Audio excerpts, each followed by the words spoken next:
Good morning, this is Newswire. I'm Dennis Aseto. President William Ruto has affirmed that the payment of school fees through eCitizen will proceed. Speaking in Tokyo, Ruto raised concern that there was resistance to the digitization of government services by corrupt cartels, but reaffirmed that the process won't be stopped. And some of the monies paid by parents, for example, in boarding schools, because we provide resources for learning in all our primary schools and secondary schools, what parents pay. We are insisting because we realize that there are illegal levies charged by boards of management of schools. Championing for digitization, the president noted that cash payments are prone to abuse and they'll soon be reduced and finally come to an end. I remember when we came into office in 2014, it was not possible to pay for any government service, and it was a tragedy that you couldn't pay for a government service with a credit card or with any other mechanism other than you putting together some money and going to pay. Now we have gone the complete opposite. Shortly, it will not be possible to pay for any government service in cash. We will demand that for purposes of accountability, for purposes of transparency, for purposes of tracing and record, it will be the norm. This event comes as the High Court in Nairobi has temporarily altered the directive for parents to pay school fees through the eCitizen platform, saying it will rule on the matter next week Tuesday. Now we have reduced the 3,000 pay bills to one so that we can have sight of government revenue. The 3,000 pay bills across Kenya, some of them are in people's names, and they used to collect government revenue. And you know what happens when somebody collects government revenue? You may get a portion of it, you may get nothing. So we are being resistant, but everybody now realized that will mean what we say.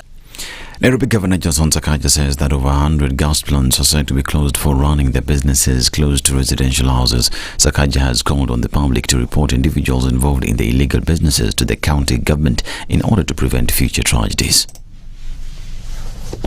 10 of those plants have been closed today, and we're going to close. We estimate there are about 100 in Nairobi. Lazima tutazifunga zote. Hiyo kazi mfanye kwa eneo ambayo inahitajika. So wananchi mtusaidie. When you deal with illegalities, vitu ambayo haipaswi kufanyika. Sababu ambayo tuko na sheria ni ya kuhifadhi maisha yetu na ya kutuweka salama kama wananchi. So I want before the end of this week, all of those gas refilling stations and businesses in residential areas, even if they have a NEMA and EPRA license, Nairobi County will not license them to operate in the estates. He further castigated government officials for issuing licenses illegally, saying that he'll ensure that Embakasi residents get compensated.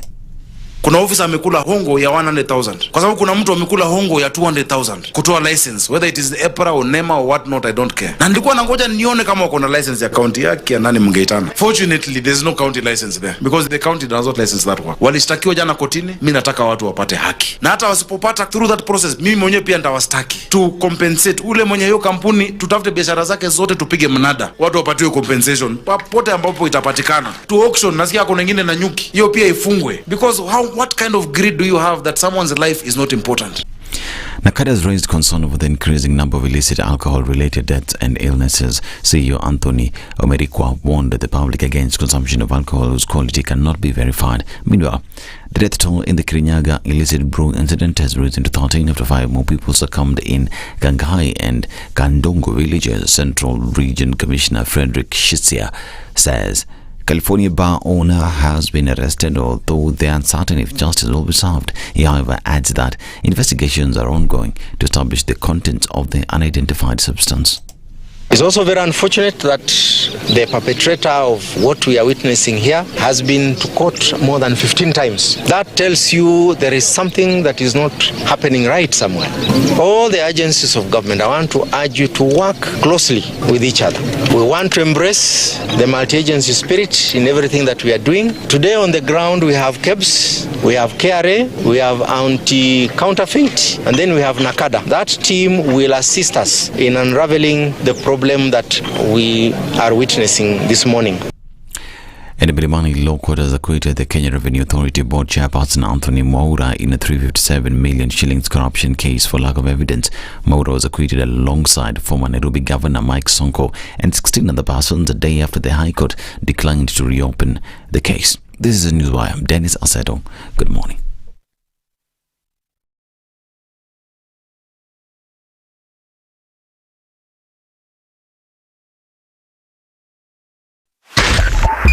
.5 Spice FM, Kisumu.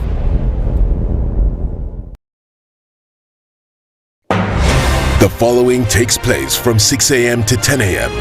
every weekday on Spice FM. Good morning, and I love your show. Thank you. Having come from a Kikuyu radio background, I migrated to Spice because of the content. I was born in a slum, but somehow I got a break in life. So sometimes when you see the sweating coming out because of the passion and whatever it is, behind the noise, there are people, and we share the same umbilical cord. It shouldn't be like that. I am so disappointed. We used to tell Honorable Raila Amolo Odinga that he's doing politics of conmanship, and even President Uhuru Kenyatta, serikali hii ndio iko na conmanship ya hali ya juu. You cannot promise people that you reduce tax, then you double. In politics, there is the issue of trust. For you to turn around and then stab the same people who gave you that trust, there is no other level of dishonesty. Na hii mambo utaona dunia tu. The Situation Room, Kenya's biggest conversation. Thank you very much, Eric, and it's good to be at the Situation Room. Always a pleasure coming here. This is the most challenging interview panel in Kenya. You guys are very well informed, and as you can see, Charles today, very philosophical. To be poor in this country is the greatest sin you can commit, not just from a legal perspective, but from life generally. It is very, very skewed. We've just heard on the floor of Parliament, just most recently, a leader within the ODM saying that Sisi ni ng'ombe is a baba. Yeah. Which means that you are willing to be milked dry. Hapo. You cannot force me to believe. I'll give way. If it's a land that I'm told to return to you, I will. Okay? Because the court has said so. But I'll continue saying, hawa watu wamenirusha. That's all that I'm doing. The Situation Room, Kenya's biggest conversation.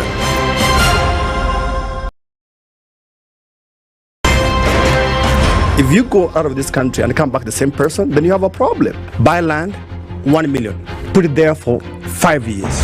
What's the purpose? It'll have increased in value. No, that's the thing. That's darkness. You know, that's an eclipse. You don't do that. I hope you don't believe that a hustler is a poor person, or that all hustlers are poor. I've seen that conversation. Tell us, who is a hustler? Who's a hustler? Hustler is a person who is making a living through hard work.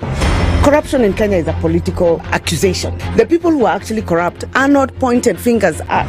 Kenya is not free. Kenya imeshikwa na mateka. It's under siege. Have you seen that lodge on Nyeri Road? Very high fence. You can't even Windows sleep inside. up near the ceiling. Yes. And if you walk there at midnight, you see bats the size of cows. And when it rains, it doesn't rain on that building. Yes. When you're at All Saints and it's raining, it doesn't rain on that building. The things people will believe. The Situation Room, Kenya's Good morning, biggest this conversation. Thursday. Okay, heads up. If you're coming on Mombasa Road, and that's inbound to the city, so there's recarpeting that was going on this morning, and essentially that means that there'll be a bit of traffic as you're trying to get to town. They should be clearing up in a short while, and so maybe that'll ease it a little bit, but for now, we see that that's already buzzing. You're coming off the Thika Superhighway, you should be fine, no traffic whatsoever. You're through into the city without an issue, and if you're coming out of Westlands, you're also all right. Traffic is flowing free. We don't have any holdups for now. Also coming off the Thika Superhighway, you're fine off Jogo Road. Traffic is flowing free and smoothly. Let's see what happens as we get into Thursday, coming to the end of the week. We shall talk on SpiceFM KE on X, hashtag The Situation Room.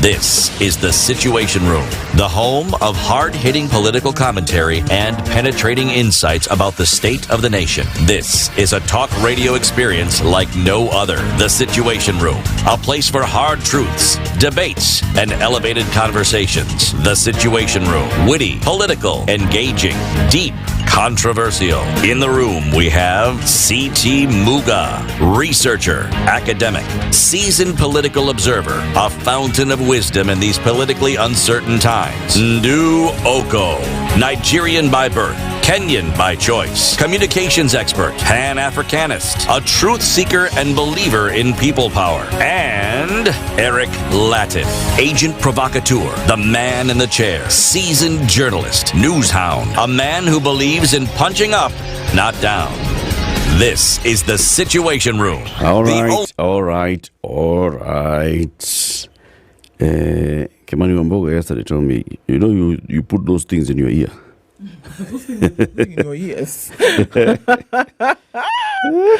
Yeah, that's actually what he said. You're getting orders from somewhere up there. Know that somebody's controlling what you're doing. Really, Eric? You're getting controlled from somewhere up there. How are you? I'm fine, thank you. You're Hey. Things almost went differently. Daddy. That's 90th minute yesterday was fun. It was fun. I was right there. And? Right there. And? Seeing Austin score. How did you see it? And then I was like, okay, that was a cheap goal. And then, complaints. VR. Then, I was like, nice. Now this is football. Now this is AFCON. This is AFCON. Penalty. Ndani. 1-1. Then I dozed. Are you serious? You didn't finish the match? I didn't see the penalties. Oh, no. Let me just say that Nwaliba is a goalkeeper worth his stripes. My goodness. The boy helped. He did. We're not talking about. Remember. Forget everybody else. Remember that the match that Bafana played against Cape Verde, their goalkeeper saved 5 spot kicks. 5. So we knew that if it goes to penalties, we're cooked. Their keeper is we're not scoring anything. Wappy. Every keeper has a good day. Yeah. Everything went into the net except for one that went over the what? Over the bar. You get one? Proper. Okay. Yes, please. In the final. Inside.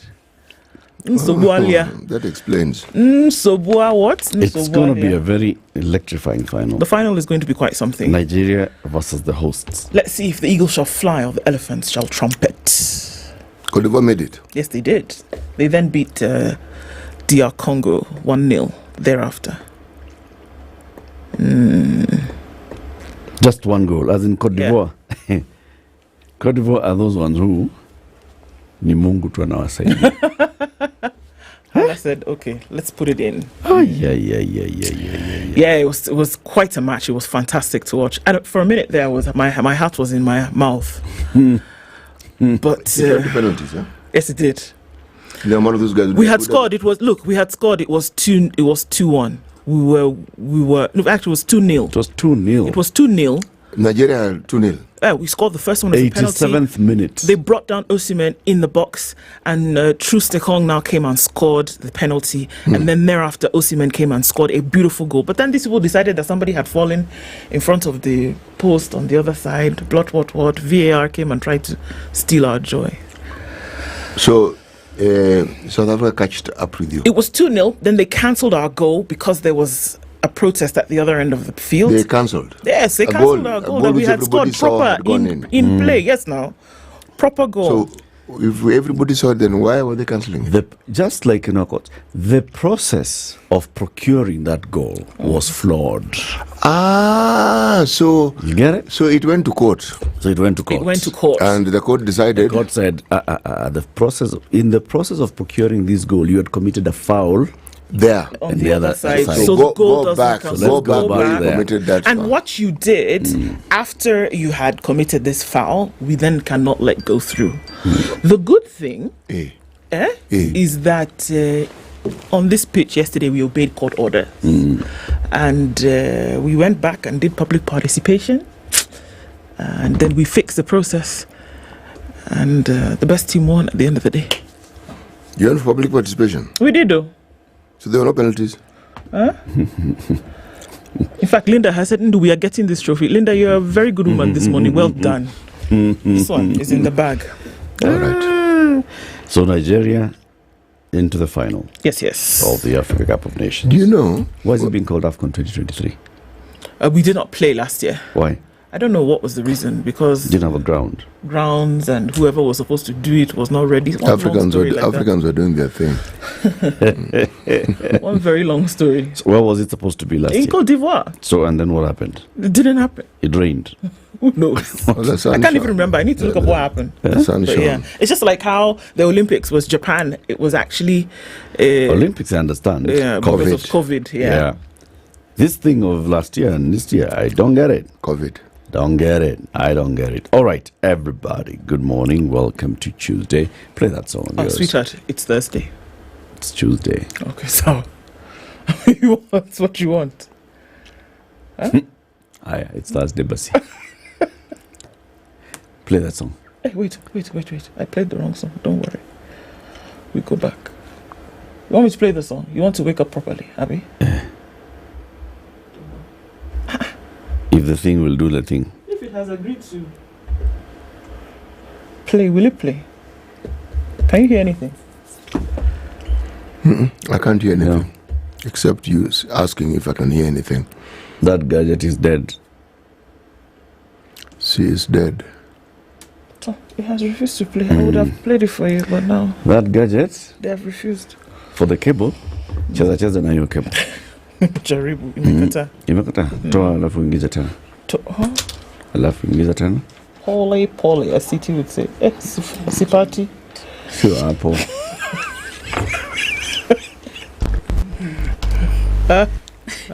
Sio hapo. Is it on mute? The YouTube is on mute. Unmute the YouTube. The song has gone away.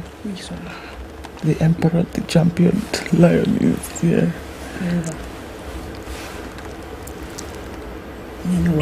Mtaicheza. Meanwhile, let me tell everybody what we'll be playing, what we'll be not be playing, what we'll be discussing today. Wow. As Nigeria look for their penalty, at 7 a.m. we'll have a conversation on something major that's happening in the courts, and this is with regards to the e-payment directive for school fees. The courts have said temporarily halt that story until we sort this thing out, because that thing is not working. Imekataa. Okay, so you don't worry, just carry on. The computer is still mute. It's not. Tumejaribu. Wewe endelea tu. Nyinyi basi, nyinyi mko na shida. Nyinyi mko na shida. Dr. Magare Gikenyi is emerging to be the new Okiya Mtata. That's a good thing. We have more than one Okiya. Okay? He is a consultant, trauma and general surgeon, and he also is a human rights activist. And we are seeing him more and more on the human rights angle, all right, from what he's been doing. Dr. Gikenyi is one of 3 petitioners who have taken various petitions to court challenging this move by the government to have school fees paid through the e-citizen platform. It was suspended yesterday. He'll come. We'll talk about this, but also we'll talk about the very many other petitions that he's taken to court and why, and what is making him leave the stethoscope and go for the hammer. The hammer. It's the gavel, yes. Yeah. And then, that's at 8. At 7 a.m., we'll have a conversation about how the Financial Services Monitor is impacting the financial landscape in Kenya. Laureen Makwanya is the Managing Director at Old Mutual Life Insurance Kenya. She comes in at 7 a.m. And then at 9 o'clock, the missing link in the Law Society of Kenya. Human rights, natural resources, and land lawyer Kipkoech Ngatich joins us at 9 for this conversation. Okay? So in the meantime, let's get about the weather, and then you'll also tell us who's online. Yeah. And people need to congratulate Ndu because she took Nigeria to the final of the Africa Cup of Nations. That's right. Single-heartedly and handedly. And that's why she's in all green today. We bleed green, man. We bleed green. You bleed green? Right. Sawa. Mekula nyasi. This is the Situation Room, the only way to start your day. The weather Nairobi with at 16, we'll see highs of 26, and 26 will also be the high in a partly cloudy Nakuru at 12. It's 14 and cloudy in Nyeri with highs of 25, and going to highs of 25, it's mostly clear at 12 in Eldoret. Partly cloudy at 26 in Mombasa, going to highs of 33, and we'll see highs of 32 in a partly cloudy Malindi at 27. Kisumu is clear at 19, highs of 29, and Kakamega will see highs of 30, where it's mostly clear at 16. Kampala cloudy at 18, will go to highs of 29, while Dar es Salaam is clear at 28. It'll go to highs of 33. We're looking into mostly clear Johannesburg at 18 with highs of 31, while Mogadishu is partly sunny already at 25 with highs of 33. It's 12 degrees and partly cloudy in Addis Ababa with highs of 25, while into Lagos it's hazy at 24 with highs of 34. Kinshasa is cloudy at 24 with highs of 32. And let's look into Thursday afternoon at 2 degrees in Beijing. We'll see highs of 6 and lows of -4. Paris is rainy this morning at 12 with highs of 14, while London is cloudy at 6. There's a chance of rain as well, going to highs of 11. It's 3 degrees and clear Wednesday night in New York. Coming into Thursday, we'll see highs of 9 and lows of 0.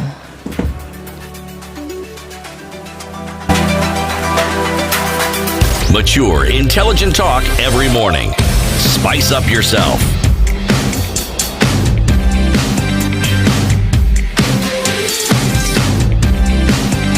Mornings done right.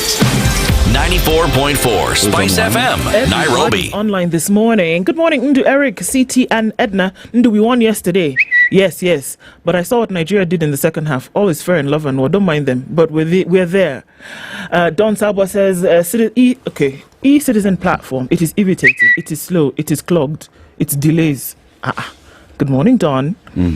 Desmond Ochi says, congratulations, Nigeria. Yes, Vijana should stop tattoos and Pombe Haramu. Not understanding. Well, there was a story yesterday about someone who was... What happened? It was about a job application, a job interview, or a job... And they didn't show up, or they didn't... for a job. No, they had a tattoo and they were told we will not hire you. We will not hire you because of that, right? Yeah. That's where it's all coming from. Okay, Stella, good morning, my favorite peeps listening from Dallas. Tony Malila says, good morning, let's hope eCitizen will be up to the task. Well, let's see. Edward Munio says, good morning, the weekend is almost here. Yes, it is. Wishing all of you a wonderful day, says Ivan Tabo. And Eshvan Gikonyo says, spice is spicing. It is. So George Gashoiri is looking forward to a great show. And Alex Mnai says, Oyaore Uru. Lusail, is it Lusail? Lusail is locked. And Gore says, good morning, my beautiful people tuned in from beautiful hills of Saboti, Trans Nzoia and Kitale. Now, Penda Sana Sikunjema, where Pia, okay, Josegi is speaking in Japanese. Okay, Nisawa. Ada Victoria says, good morning. Patrick Musembi is also here. Waweru is tuned in this morning. And Engineer Pani Julia says, good morning to everybody. Owen Bosire is watching from New York and says, Kenyans should stop complaining. Leaders come from amongst us. Given a chance, 90% of us would be corrupt as well. Okay, well, that's a reason to continue. Peter Kibiru says, good morning, Spicers. Good morning to you. Chris Adede is also locked. I know Ndu's delighted that the Super Eagles are in the AFCON finale. Yes, of course. Robert Mbogo says, good morning. And Richard Macchiadi says, have a splendid Thursday. Kid Rose is also tuned in this morning. John Jokihato, Dave Lubale, Linda, I see you, Mama. Frederick Oremo says, good morning. John Shege, Jeffrey Mogaka, good morning, Ndu City, Eric and Edna. Hii vita ya judiciary na executive ndio inabamba sana. Inabamba sasa. Let us start our day now. Edna, uko umesalimiwa. Sindio? Dr. Venvik says, good morning. June, Kennedy Anyonya, Georgia Okoth. Hey, everybody's here this morning. Dave Ogola is surprised that I know about football. What are you saying, man? Moses, Wiki, Daniel, Kennedy, everybody. Karibuni sana. Indeed. City? Namibia. We are in Namibia. Alrighty. He who runs after good fortune runs away from peace. He who runs after good fortune runs away from peace. Like that. So is it a good thing or a bad thing? to run after good fortune? Well, they seem to think that not running away from running towards or for good fortune gives you peace. I wonder. They're implying that if you go after good fortune, then you will not have peace. Not have peace. So I'm arguing if I don't go after good fortune, then I will have peace. That's what it sounds like. Okay. Okay.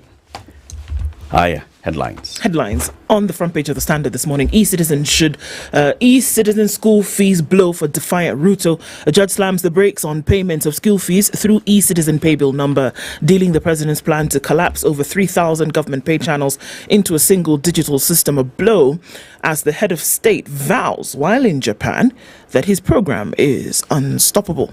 Okay. IEBC clash as panel moves to pick bosses. A decision by the Electoral Commission selection panel to proceed and recruit new commissioners following a court order sets the stage for a clash between the opposition after Azimio leader Raila Odinga dared the government to fill the posts and face a backlash, including the return of mass protests. Where? Amario, remember him? When Amario's kin... Fire Mario. Yeah.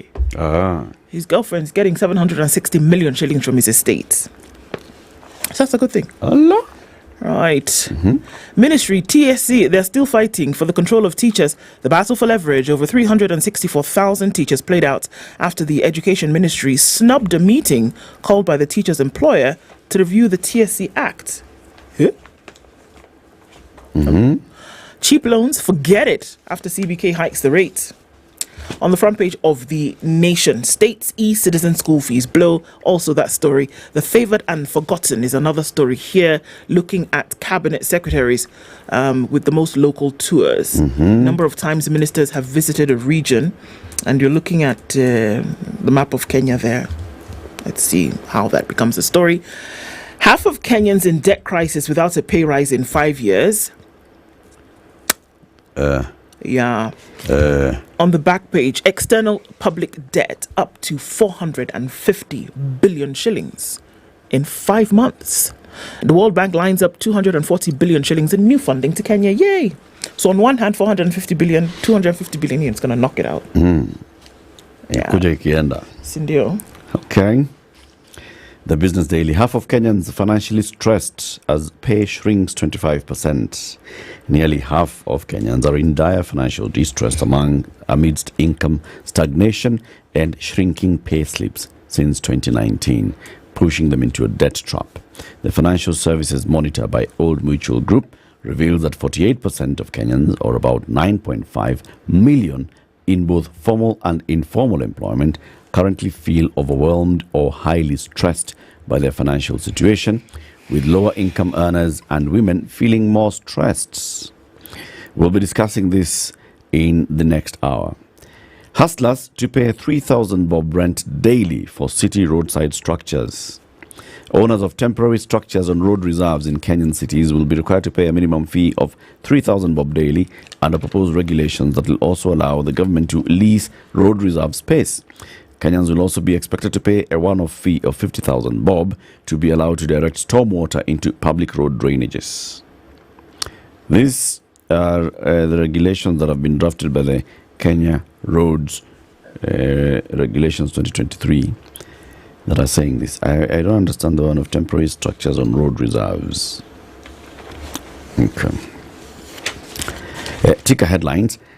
Ruto strikes 99 billion shilling car assembly deals. Kenya has signed a number of agreements with Japan firms, including the giant Japan's Toyota Tsusho Corporation, that could unlock nearly 99 billion in investment in green energy and automobile assembly.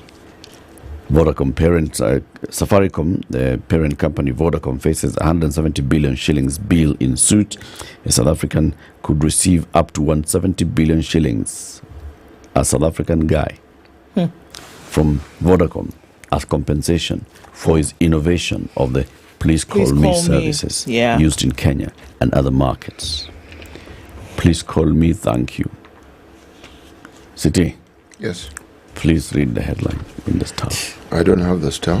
How now? But I have the East African. How now, brown cow? Here's the Museveni bets. Oh, Museveni not going to bet, is he?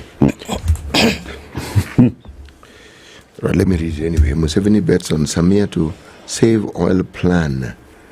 After Kenyan talks got stuck, the Ugandan leader has sent technocrats to Dar to thrash out a new deal. All right. The Star, top right-hand corner in teal green. Europe preferred destination for Ruto ministers, new poll shows. Okay? Yes, Ruto ministers like Europe. That is what this poll is saying. Okay, that's what it They has. like Europe. As in traveling to Europe. As in, not that they like Europe and say, Europe, come to us. They're the ones who go to Europe. Okay. Okay. And there's the story of the deal that Kenya has signed with the Toyota for local plant. KMA under fire for paying MPs millions. This is the Kenya Maritime Authority, yeah?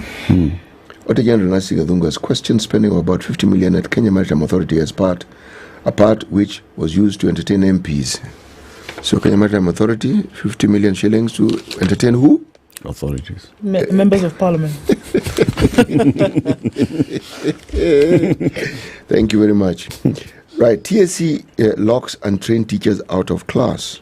The Teacher Service Commission said once untrained teachers and unregistered teachers locked out of classrooms, a proposed law makes it an offence for school boards or management or head teachers to engage untrained persons in their schools of jurisdiction. What nonsense is this?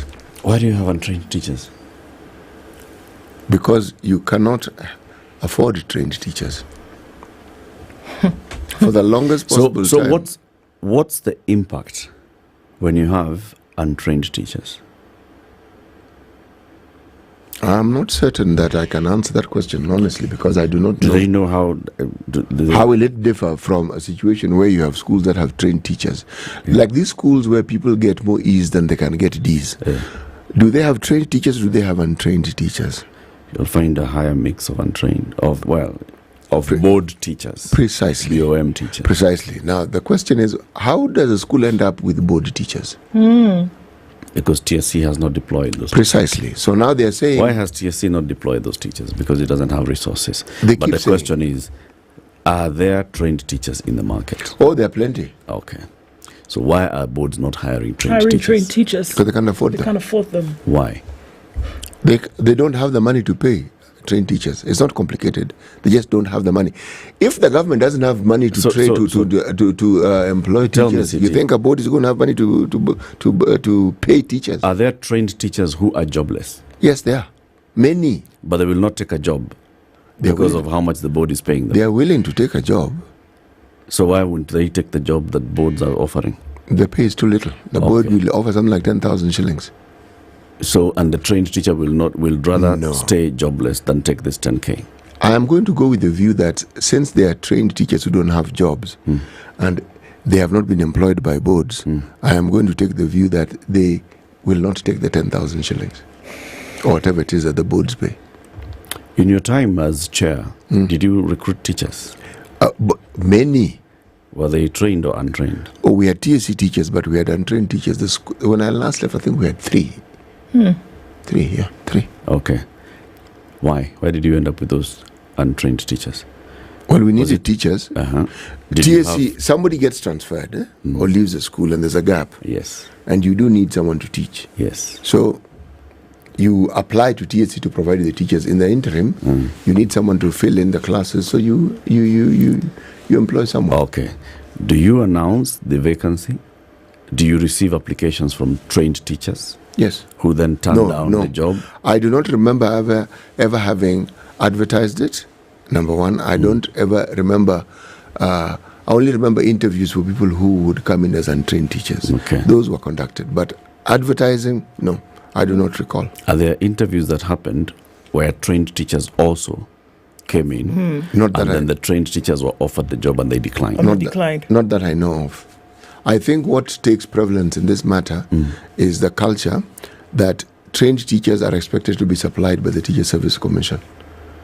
So one doesn't bother with anything else. The assumption is that if you don't have teachers from the TSC, you see, you look for the guy who did Form 4 last year. That is and just bring him and... That is precise. In fact, usually it's a student from that school and is it who even did very somebody well. in teacher training? It's not even somebody in training. No. This person was in Form 4, left Form 4, did very well, waiting to go to university. So in the they'll meantime, come in to fill in that gap.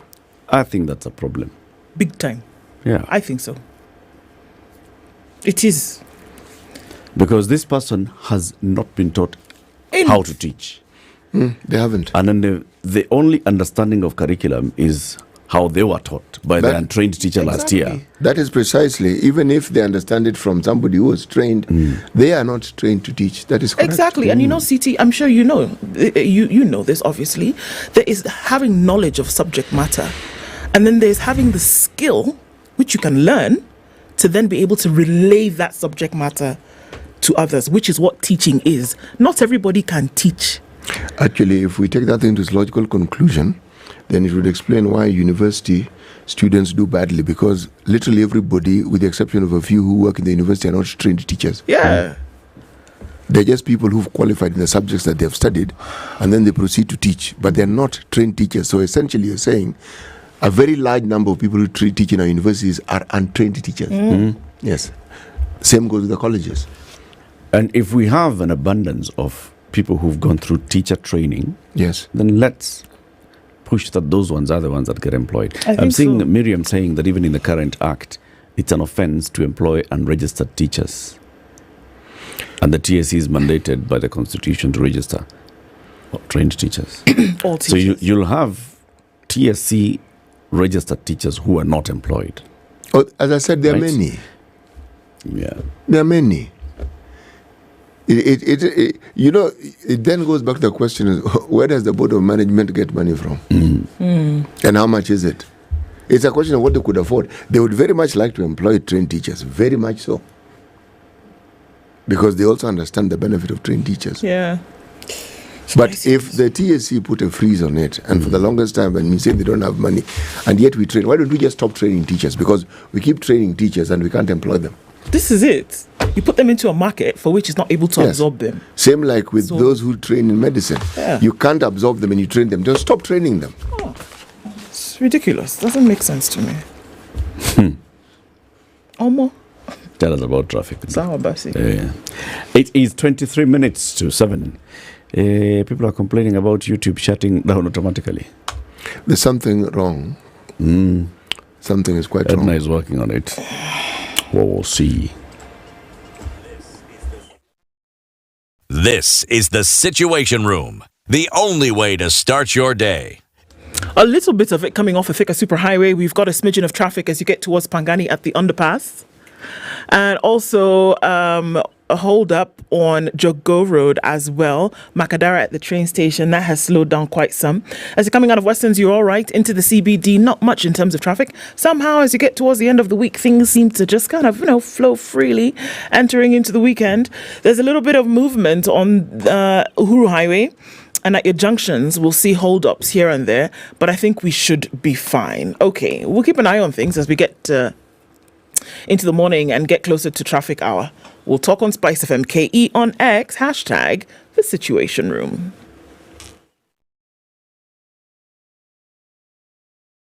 Mature, intelligent talk every morning. Spice up yourself.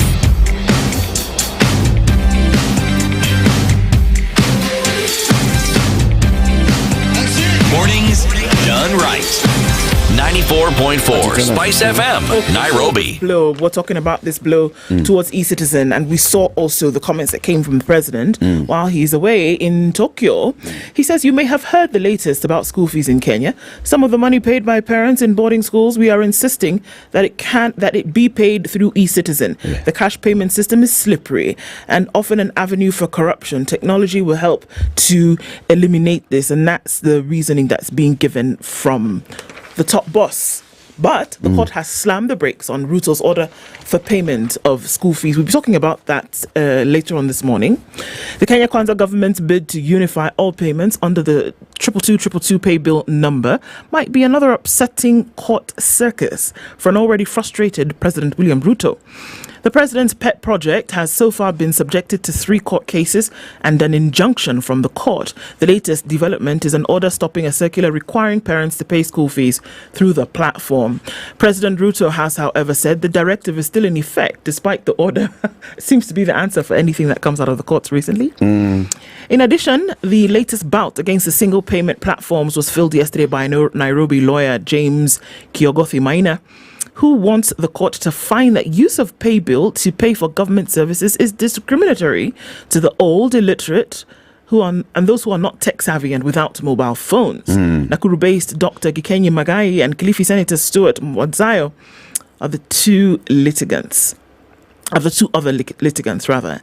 In the Gikenyi case, Justice Chacha Mwita temporarily suspended the directive by the Ministry of Education requiring parents to pay fees or any other levies for government learning institutions through the online platform e-Citizen. So the order said it is hereby ordered that an interim conservatory order is hereby issued suspending the circular or letter by Principal Secretary Belio Kipsang, the Ministry of Education, dated the 31st of January, requiring parents, guardians and all students to pay fees and any other levies for all government learning institutions through e-Citizen platform or any digital platform.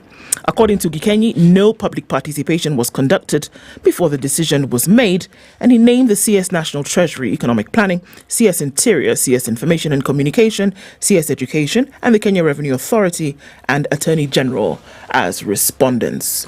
So, looking at what this was a run-up to, it is said that the reasoning behind having this school fees also come into this one payment was that there was complaints quite often that there were increased charges on several things and parents started to complain.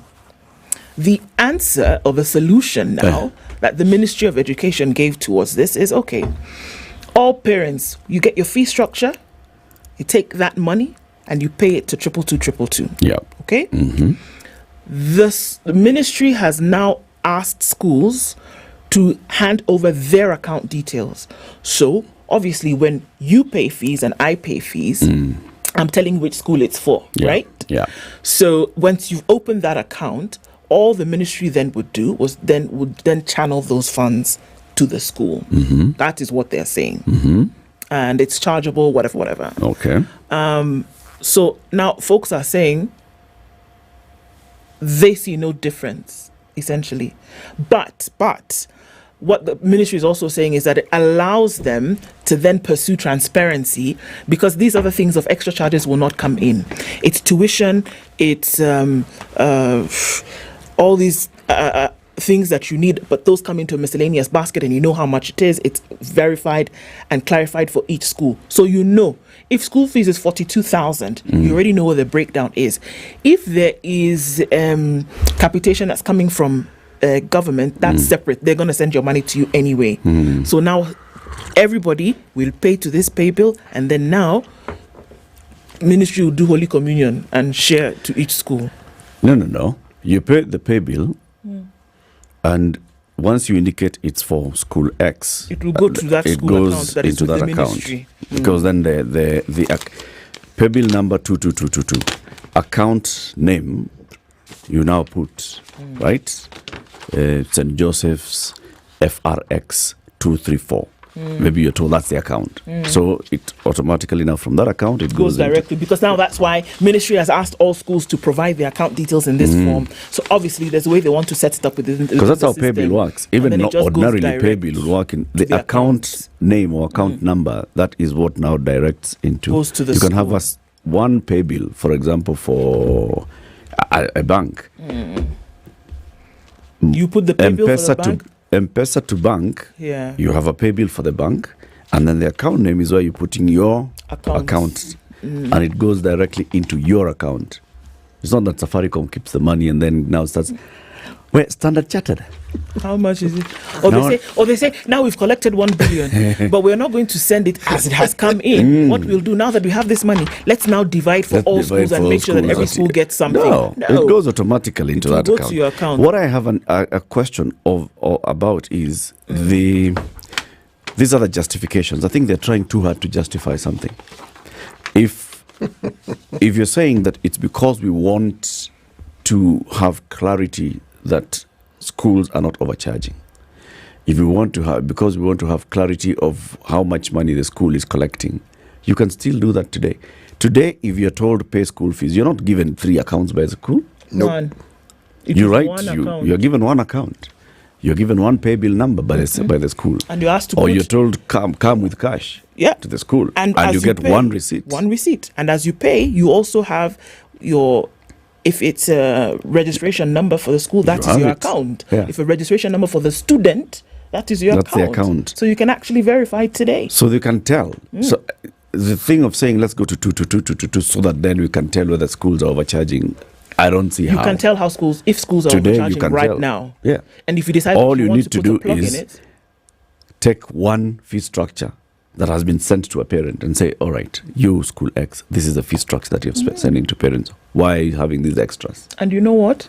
You have all those schools in a database already. Yeah, you already have everything. You have everything. That justification does not fly. Maybe any other justification, then we can discuss. That one, nah. The one of harmonizing so that you're not confusing things. Maybe that it's moving towards what they want, the single treasury account. Maybe it's a journey towards that. Just make sure that everything we are digitizing. Perhaps. Like in Estonia. I can see that. In Estonia, That it's one. Yeah. You that go, part you I log can in, see. you have 1 ID, you're paying all your services through this one, and it distributes properly and seamlessly. If that's a journey, then let them tell us That I can that's the see. journey. That I can see, but that's not what is being touted as the reason why. It's because the people at the ministry don't understand why. They're doing it They've been themselves told even. to go this route. They do not understand why. I think they do. I think they do. This is going to scuttle what people in the ministry have been doing. When something is opposed and it seems logical, okay, and all manner of reasons are found, and yet there are similar processes that use the same method and they have worked. You see, in the past we've said, but this thing they're trying, where has it worked? Pay bill numbers work. We know how it works. Okay? It works. We know how it works. So when there's a complaint by the government, or there are people within the system who are complaining, you have to ask the question, what are they complaining about? They prefer the messy situation that we were in before because for some reason it benefits them. It was working for them. It was working for them. This one is not going to work for them. This thing to go 222 may have very many things, but I think we just need to bring the guy of e-citizen here, Edna. Now let's bring the e-citizen guy here to explain it to us. Yeah. Yes. Because then there's another petition that's in court, which is challenging this 50 bob transaction fee. Can you imagine? Every transaction through e-citizen, there's a 50 bob that is going to a third party. So who's this third party? You know something? Who is the third party? And why 50? Why not 10? No. Why at all? Yeah. And why not 5 bob? Because if you go to the bank today to deposit money for school fees, the commission is 0.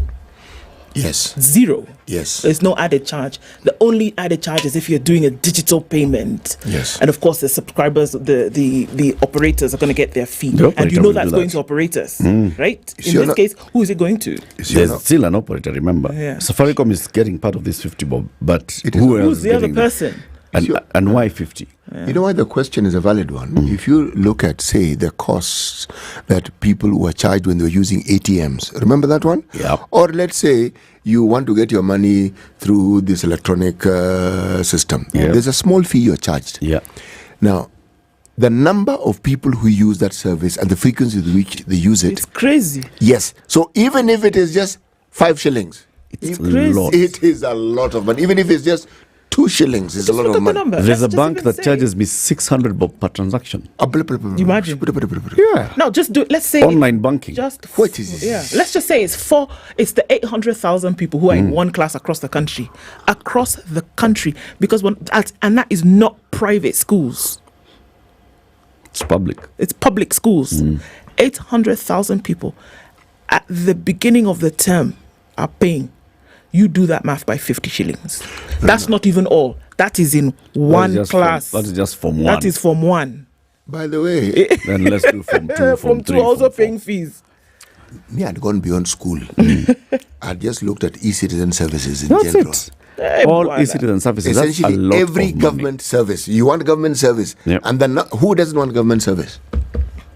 There are very many transactions that are happening. 50 bob ni mingi sana. And Mingi sana. this was the question that was asked when NTSA was running its own and all these other guys were running their own. There were all these charges, and the matter even went to court.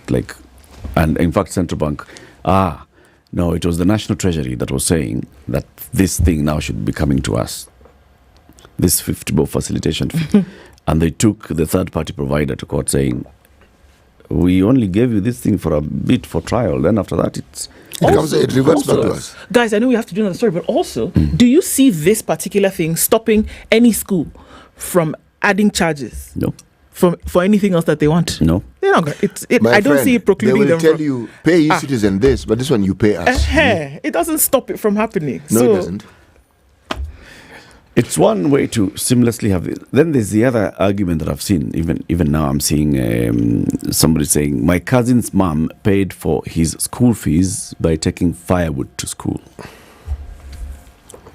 Yes. You've told us this. this. Happens a lot. Yes. People bring milk. When you harvest your maize, you can bring it. Yeah. If you have vegetables, you can bring it. We'll quantify it. If you have labor, you are a trained artisan, and the school needs some services. We can quantify it. Yeah. Yes. Schools haven't been stopped from doing that. No, they haven't. This order does not say that now convert firewood into money and put it on M-Pesa. However, now that the matter is actually also arising, right? There's also another corruption avenue at the school level. Yes. Because who determines the value of the maize that I've brought? Exactly. It's usually the headmaster. Or you look in the market and say, Gorogoro Leo. It's the headmaster who decides, your gunia tatu. It's you decide what's the cost of a gorogoro. You will know. Yeah. In the local market. Yes, you will know. Say gorogoro moja nenda. Yes. So hii yako ni this. It's a local arrangement. It is a local arrangement. It's a local arrangement. You know, at the end of the day, when it is a village school, and the people who go to that school are the villagers, there has to be a lot of accommodation, a lot of flexibility. That's true. Yes. Because the school, because, this began as a church school. It was an AIC school. That's how it began. Then the government took it over. Okay? So essentially, it was built to help the locals. There's no two ways, just for locals. Now, if you're not a local, you can come and learn there, but it is for locals. And everybody whose child is there is known to you. They're your neighbors. They're your neighbors' neighbors. Again, there are very many such schools in the country. Yeah. Very. We can't run away from that reality. For sure. Let me tell you something. There's a story here written by Kamau Mudomi. He's written very well, so let me just read the story for you, okay? Sometime in 2019, former Nairobi Governor Mike Sonko was unceremoniously hauled to court over alleged 357 million shillings graft in a garbage tender. The ESCC was armed with at least 10,000 documents as evidence as it sought to nail Sonko and 16 others. With the help of the DPP, the anti-graft body was to make a watertight case against Anthony Mwaura, who's currently the KRA chairman, Rose Jerry, Peter Bogua, Patrick Mwangangi, Wambua Ndaka, Andrew Nyasiego, Samuel Mwangi, Edwin Kariuki, Lawrence Mwangi, and Preston Mwandeki. However, after close to 5 years in court, all the volumes and hymns of guilt by the state were yesterday judged to be hot air. Milimani Anti-Corruption Court Magistrate Eunice Nyutu again put the DPP on the spot for what she said to be a conduct reeking of negligence. The magistrate said the DPP called 6 witnesses, 6, who could not support the case. The DPP's witnesses could not support the DPP's case. This is the first time this is happening, but go on.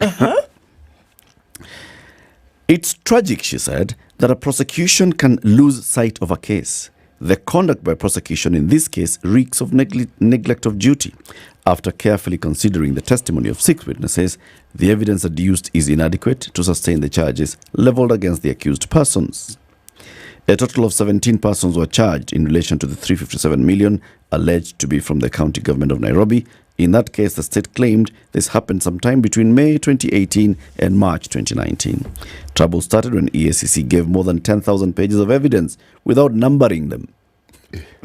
What? Pagination ilikuwa hakuna. 10,000. The accused asked the court to allow them to file an application to terminate the case, claiming the state was frustrating their effort to a fair hearing. Defense lawyers Tom Ojienda, Cecil Miller, Harrison Kenyanjui, Wilfred Nyamu told the court that the documents they had been supplied with had not been properly paginated. Others were unclear. Some of the lawyers had not even been supplied with documents at all.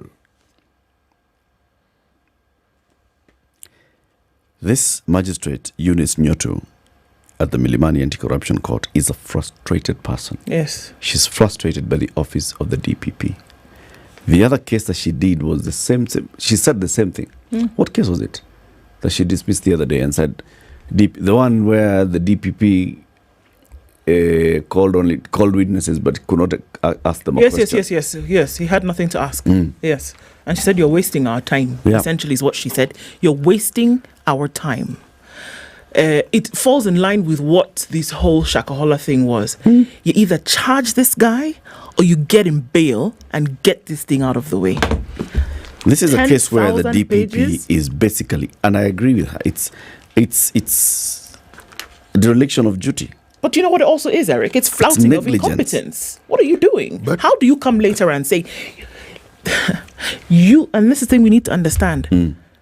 The witnesses are not brought to you. They don't raise their hand in the middle of public and say, oh, by the way, I have information. No, you, through your investigative process, call these individuals and you know that they have something solid to contribute towards your case, n'est-ce pas? You go through the process and then you put these individuals down on a list, which as trial begins, you present to the court and you say, these are the witnesses that we shall be calling on that will buffer our case. That these people stole the money. Have you looked? And then the witnesses come and they're giving different stories. Have you looked at the list of things that Mackenzie and his co-accused are charged of? Murder. That thing is not going to go anywhere. Torture. There are so many. And then you are charging how many people? 96 people. Over the murder of how many people? 429. Each person. Where's this thing going to go? 400 counts. Goma. Where's this thing going to go? Katari Goma. It's just nonsense. I mean, honestly speaking. You know, the DPP should have just kept quiet because now you're embarrassing yourself. No. I think an inquiry should be conducted into this nonsense. Into the DPP. Yeah. You can't Something do should that. happen. We cannot see all these cases collapsing because the DPP bungled a case. Man hours wasted, resources wasted, the time of the court wasted because you want to come later and say, oh, by the way, and not one witness. You mean to tell me that your whole battalion of witnesses suddenly now have no information to give? So then one must ask the authenticity of this office. Yes. To ask you, then on what grounds were you calling these individuals in the first place? Did you then have no case? First of all, why are there so many? Those are the things. And the injustice meted on all these people. All these 17 people. There are those who everybody knew, ati mlikula 300 million shilling. The damage is done. Damage is done. And then you just come and bungle a case. But the time this magistrate is basically saying the conduct of the prosecution in this case reeks of neglect of duty. Let me tell you. She should be heard. The other case, I think I saw some civil society organizations, including Katiba Institute and Transparency, have taken this matter up against the DPP. Having things like this? And it needs to this is total joke. It is really, really wrong. Really wrong. And it just tells you, so there are all these processes at how do we confirm charges? We have to tick the boxes. We even had somebody from the directorate of the DPP here telling us how the decision to confirm charges, how they arrive at it. We look at the evidence. If the investigative agency has not checked some box, we tell them go back and fill this box. And then by the time we're taking a case to court, it's watertight. And then we see this. You don't even have paginated documents. They are photocopy Lisha Rangi. So where some in lawyers the same court just years ago, somebody was let off because of rape. Why? Because one page did not bear a signature of an officer. Imagine. Then you want to come and bring 10,000 pages and they don't have numbers. You know, the... and some defense lawyers. There are 17 persons. Photocopy, 17.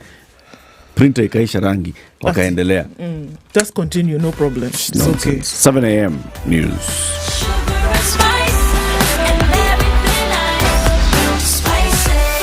Spice up your life.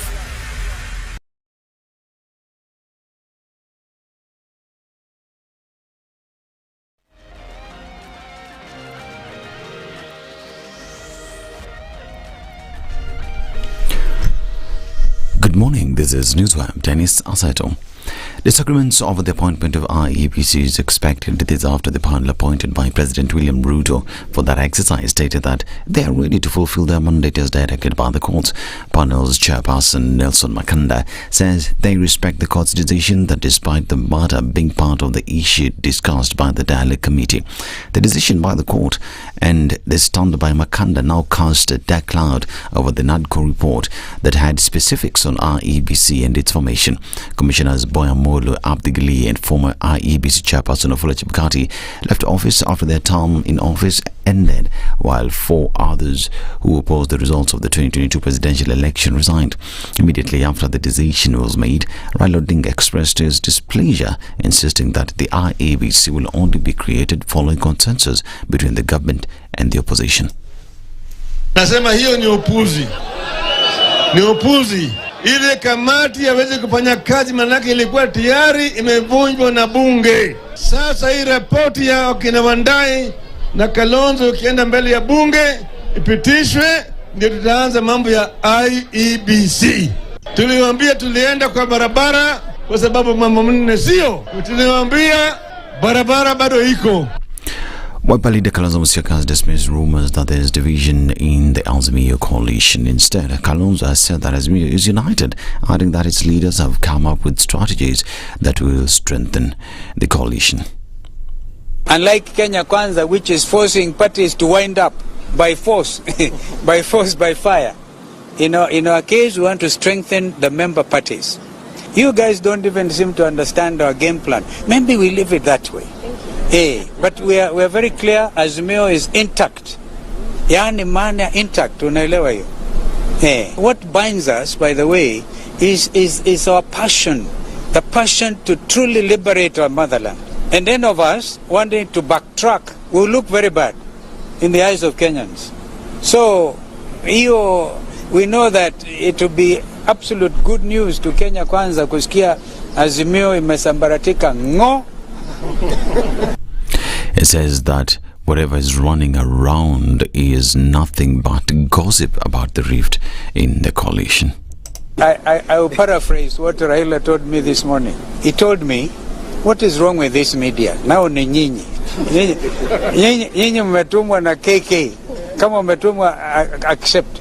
Because you remember there was a meeting which the media called. Sema Azimio as a crucial meeting. Convened by the media, disbanded by the same media. Now, Kakamega Senator Boni Khalwale has demanded 200 million shillings in compensation from businessman Cleophas Simanyula for making defamatory statements against him in the wake of the recent death of his farmhand Kizito Amukune Moe, lest he retract his comments. Khalwale claims that Simanyula made derogatory and false statements on social media, casting doubt on the police investigations into the death of Kizito, who was reportedly killed by a bull last month. The Kakamega senator had earlier initiated legal proceedings against Simanyula for insinuating his role in Kizito's death, despite a post-mortem confirming that the farmhand was indeed killed by a bull. Meanwhile, Simanyula has stated that he will move to court to demand that he be allowed to exhume Kizito's body for a third autopsy to determine cause of his death. According to him, Kizito did not die from the attack by the bull. Ndio nimesema niko ready kufly hata South Africa. Tuangalie the best qualified pathologist. Akuje tutatoa hiyo mwili na tuhakikishe wafanye upasuaji tena vizuri na tuhakikishe tumepata haki. Na mimi nimesema nitasimama na hiyo familia na wanaongea na mimi kabisa vizuri na wananiambia Toto, wewe ndio mtoto wetu ambaye unaonekana uogopi, unaonekana wewe ni kama jeshi. So mimi namwambia mimi nitasukuma vile naweza mpaka penye nitafika. Na haitakuwa rahisi kwa sababu tunangangana, tunataka pia tupate sheria, tungangana tupate orders za kufufukua hiyo mwili, tutoe pathologist kutoka South Africa. Tumejaribu communicate na nimesemekana niende huko, nataka nipande ndege na niende aende nihakikishe pathologist ambaye atatusaidia akuje angalie mwili. He has equally denied allegations that he is being used politically to tarnish Boni Khalwale's name. Ukiniangalia mimi mtu anaweza tumika. Ukiniangalia vizuri mimi mtu wa njaa. Unaona? Na mimi si hakuna kitu nimesimama. Mimi sio mtu wa kutumika from today, jua mimi sio mtu wa kutumika. Wao hata huyo governor anaweza kuja kwangu niambie nina njaa. Lakini siwezi kwenda kwa kumwambia niko na njaa. Unaona? So mimi siwezi kutumika na mimi nasimamia haki. Na haki yangu ni kwamba tupate ukweli ya hiyo mwili iliuliwa namna gani. Na hata kama polisi ataweka polisi kwa mfuko yake, nawaambia hata polisi wale, hiyo kazi mnafanya itaumiza mpaka familia zenu, kwa sababu tunataka haki. Mimi sikatai kama kweli ng'ombe imeua, pathologist angesema kwamba huyo ameuliwa na ng'ombe inaitwa Enasio, hiyo tukasema ni sawa. This is News Wire. Dennis Asado, good morning.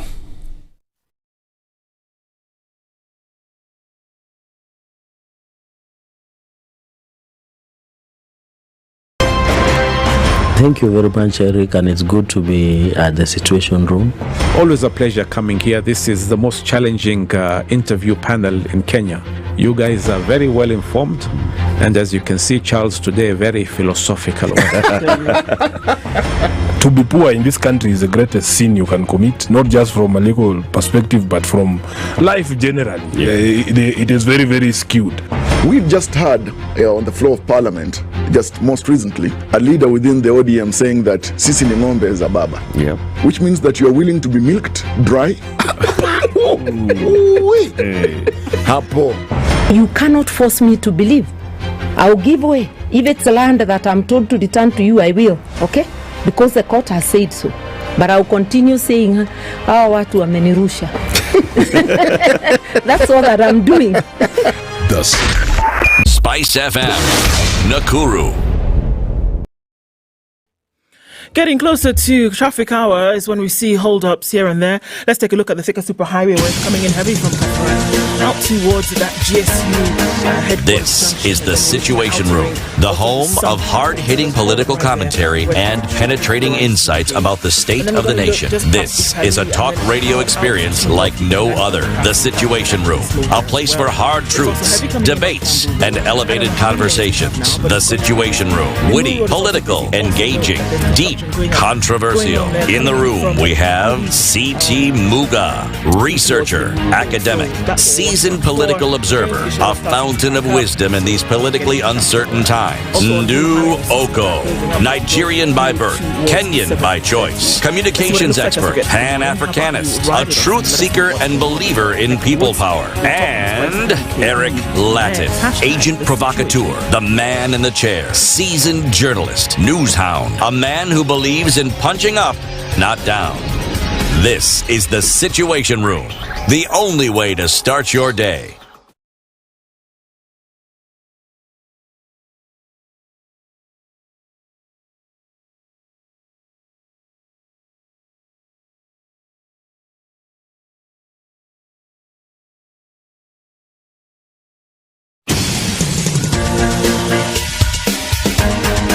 This is the Situation Room, the home of hard-hitting political commentary and penetrating insights about the state of the nation. This is a talk radio experience like no other. The Situation Room, a place for hard truths, debates, and elevated conversations. The Situation Room, witty, political, engaging, deep, controversial. In the room, we have C.T. Muga, researcher, academic, seasoned political observer, a fountain of wisdom in these politically uncertain times. Ndu Oko, Nigerian by birth, Kenyan by choice, communications expert, Pan-Africanist, a truth seeker and believer in people power, and Eric Latin, agent provocateur, the man in the chair, seasoned journalist, news hound. Welcome to audiences around the country, and yes, online. Yes, we know that YouTube is doing a thing here and there, but we're going to get it sorted as we get through the morning into the second hour of Kenya's biggest conversation. And as we get into it this morning, reminding you that EcoBank is a Pan-African bank. With 35 branches around the continent and 4 countries with branches in other parts of the world. With over 14,000 employees, EcoBank guarantees that you have access to your banking transactions regardless of where you are, if you would travel, whatever it is that you would do. They've been throwing their support behind the spectacular CAF AFCON tournament that's going on in Cote d'Ivoire at the moment. Please note my adjectives: spectacular. And they've thrown... So EcoBank has taken Nigeria to the final. EcoBank has done the thing and has delivered the Eagles and the Elephants to the final that takes place this weekend. And saying a better you, a better me, a better Africa. What? Better you, better me, better Africa. Okay. This is the month of love, and we've been saying that we are on air, but love is in the air. And on Tuesday, the lovely couple, that's Nameless and Wahoo, will be with us at the Sarich City, electrifying us and basically just serenading the lovers. Yeah, love is in the air. They're going to bring it down to earth. Where? that? See that line of Nameless's? Mwangalie ndani ya macho. No mwambie. Clearly it didn't a number on you. Commit a sin and they'll be your defender. Come on. Overcome so I can surrender. Hey. Those are the things that you'll be experiencing. Okay. So now clearly Eric is in that cloud. So let me tell you how you can get your tickets to this Elegance in Love dinner that will take place on the 14th of February from 6 p.m. at Sarich City. Indeed, the love duo of Nameless and Wahoo will be in attendance, and they'll be serenading couples and everybody alike through the night. Live performances. It'll be a spicy evening. There'll be food, great entertainment. Come on down to Sarich City from 6 p.m. You can buy your tickets at ticketsasa.com. Regular, single, regular couples and VIP couples. So you can buy those in readiness for Valentine's. Love is in the air. Regular single, regular couple, and I was going to say independent. Hey. And then VIP couple. Yeah. Right? Everybody walks in, there's a welcome drink. Everybody gets, 3-course meal. Everybody gets to hear Nameless and Wahoo. Everybody. And then those of the VIP also get a special gifts. Yeah? Hapana mchezo, my friend. Hapana mchezo. And a bottle of bubbly. Just chill there as you talk to your lover. My friend, hii Kenya, inafaa mtu anajipanga namna hiyo. Na nini? Unakaa umejipanga. Kaa kama umejipanga.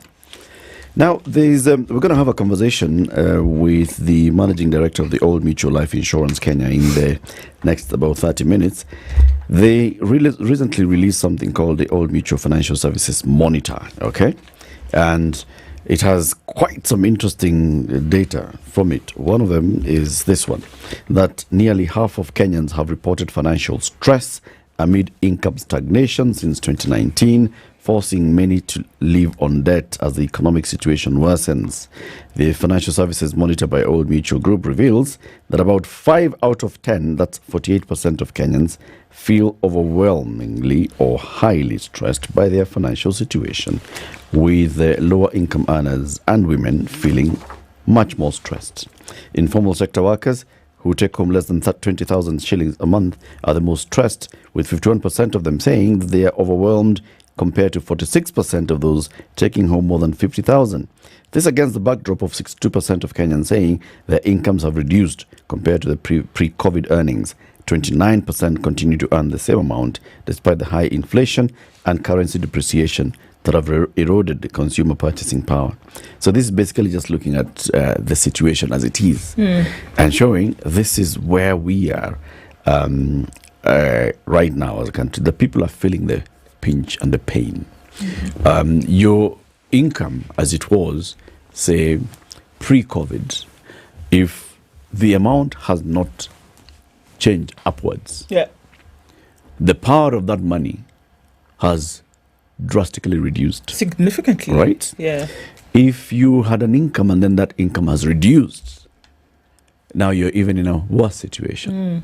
Those who earn less than 20,000 and below are saying now things are tough. Okay, you still have. I mean, rent has not reduced. Let's just start with the basics. Rent has not reduced. Food items increased. Sure. Yeah. Transport up. School fees up. Utility bills, electricity, water. Those up. Have increased. Yeah. So there's a lot of pain and stress in very many households.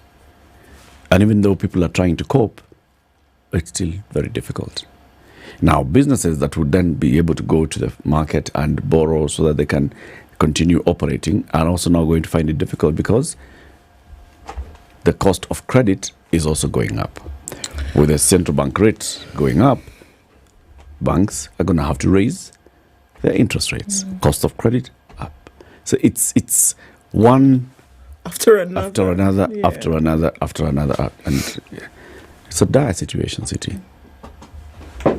It has been a dire situation for quite a while now.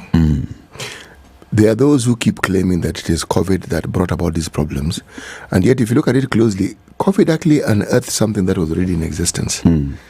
It just now brought it to the fore. There was no more clothing it. There was no more camouflaging it. It was bare bottomed. There was nothing you could do but look and say this is the situation that we're in, and that applies to many businesses. They had been teetering on the edge of, let me be kind and say, dismal performance.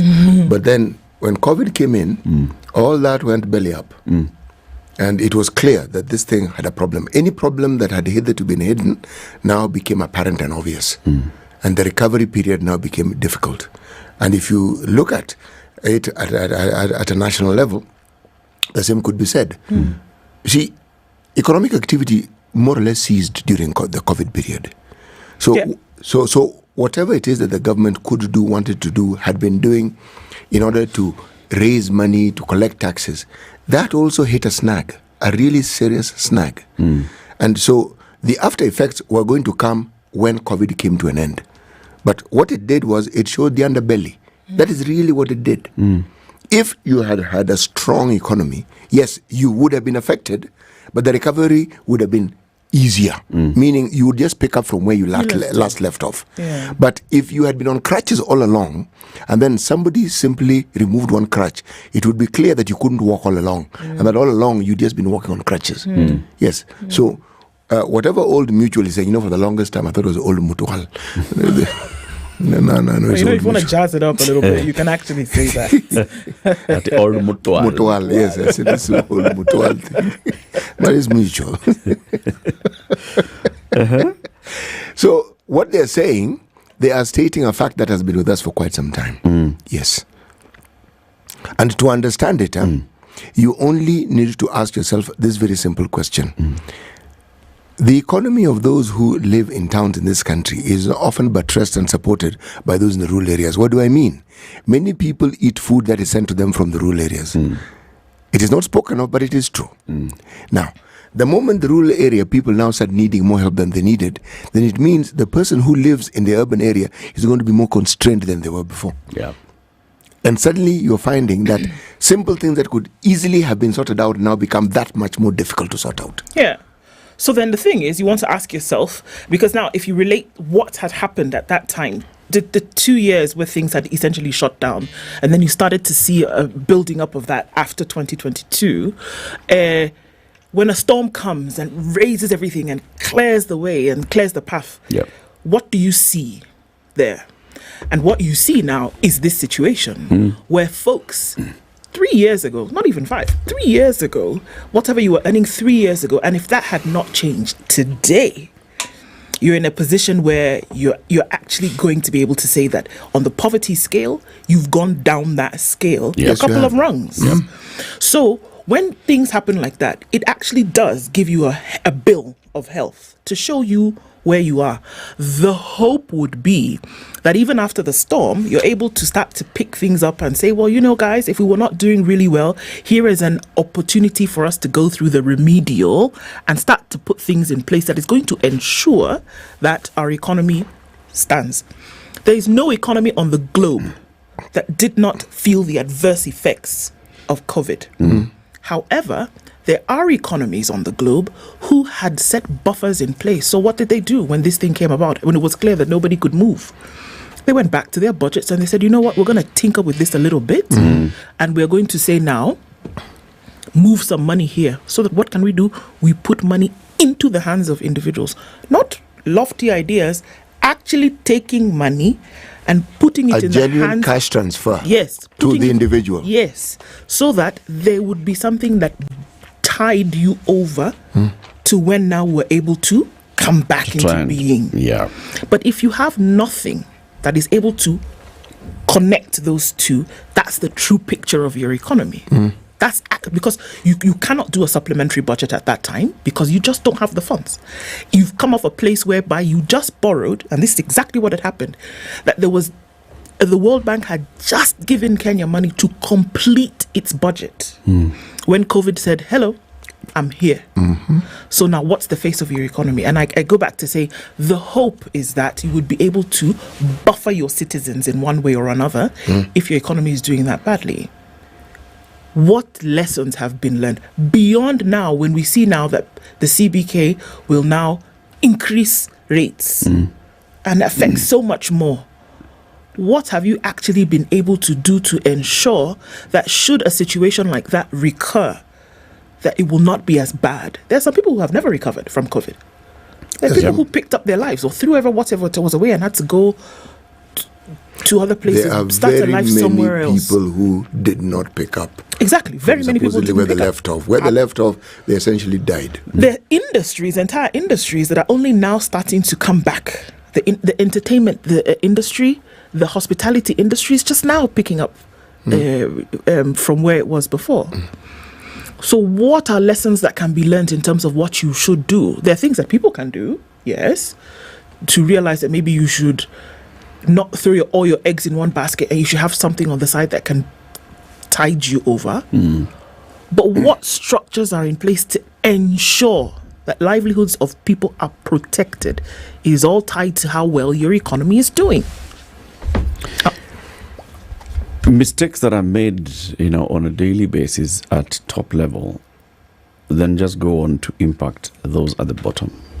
Yes, it does. The people who are making those mistakes, the people who are making those decisions, and they know full well what they're doing is for their own benefit, they will not suffer.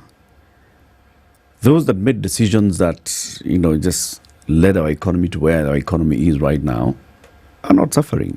They're fine. They're eating 3 square meals a day, 5 if they want to, 3 course if they want to. And they did that from COVID. Oh, yeah. They can fly in and out of this country as they wish. But then the people over whom they were making these decisions are the ones who are left to suffer. Suffering. Should we have a moment where how do we enhance our accountability mechanisms and measures? Such a way that decisions that are made that then you can see this is some horrible decision that was made somewhere. That's a good question that you ask. There was a fund. There was something. What was it called? Where captains of industry came together and they were the guardians of this particular fund where people were giving money. Do you remember? That one at its very best was opaque. There was a fund, Abi. The so fund now my was question there. Is, there were more questions arising from that fund than how there many were. people were given money? COVID fund. Yes. How many people were given money? What amounts did you give? What were you able to realize as a result of you giving this money? That's the kind of accountability that you talk about. In an emergency situation whereby people have given, because it was in the millions. No, where did the money go? It was the hundreds of millions. You see, the thing is, sometimes there was nothing nefarious that maybe took place. However, the process of explaining how that money was expended was in pits and stops. So that unfortunately raises questions and then it raises doubt. If you look at the individuals who are in that committee, these are serious Kenyans. These are people who lead. They are the helm of serious industries. They are not people on whom you would carelessly say they are not to be trusted. Yeah. However, the process of simply handling that particular matter left a lot to be desired. It was a mess at best. Yes, but then if you take the discussion further and you look at it at the national level and the complaints that then came about as a result of a new government, In my mind, it was more to do with insensitivity than anything else. Because do governments buy new cars when they come into power? Yes, they do. Yes, they do. Do governments have supplementary budgets to do it? Yes, they do. But amidst the problems we had and the problems we were now facing, the decision to do what this particular government did when they came in, was that the smartest thing to do? Because the optics were horrible. Horrible.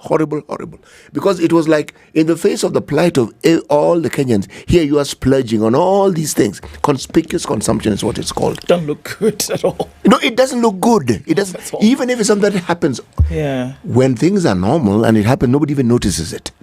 But when things are not good, we really notice it. Because you are looking at what money is being spent on, and you're saying, you're spending money on this. And the people who are not even sure they're going to eat the whole day. Folks, you're the leadership. Something's amiss. Something is not right here, really. Huh? Are you not tuned into this? Now, when people say, talk about and use the phrase missing the ball or dropping the ball, this way you drop it. Badly. Because people don't forget, by the way. Badly. And then that point onwards, you are judged by that. So even when you have intentions that are good and you mean well, nobody is willing to believe. You know why? Because at the time, at their greatest vulnerability and the greatest need, they felt you didn't really give a hoot. One was asked that, is it necessary for you to display the details or the images of folks who really went through a very, very difficult time when COVID struck? And I said, absolutely. Yes. Because that seems to be the only way in which this message then will reach home. Because that's what we're talking about now. That people 3 years ago are in a worse off position than they were and are now 50% in the hole. Do we understand what we're saying? 50% in the hole. Remember, I won't forget that day. It was a Sunday when Uhuru Kenyatta made the announcement that schools are closing from tomorrow. We closed schools. 2 days later, not 2 days later, that day, anybody in the hospitality industry, anybody in the entertainment industry, shut shop immediately. Money that you were expecting for work that you had done ceased. It was not going to come. We closed schools for a year. People who were traveling stopped traveling. Everything stopped. Now the thing is, preparation for a storm. When a storm is coming, what do? There are people who go underground. You then put up your barges to stop the impact of the waves from hitting you. We have to be in a position, it doesn't matter what country it is that you're looking at, but you have to be in a position where the livelihoods of citizens are always secure. Always. It doesn't matter whether it's COVID or famine or pestilence, it doesn't matter what it is, that they have to be secure. And that at the very barest minimum is what ought to be demanded. You have no business doing anything else if the livelihoods of your people are not secured as government.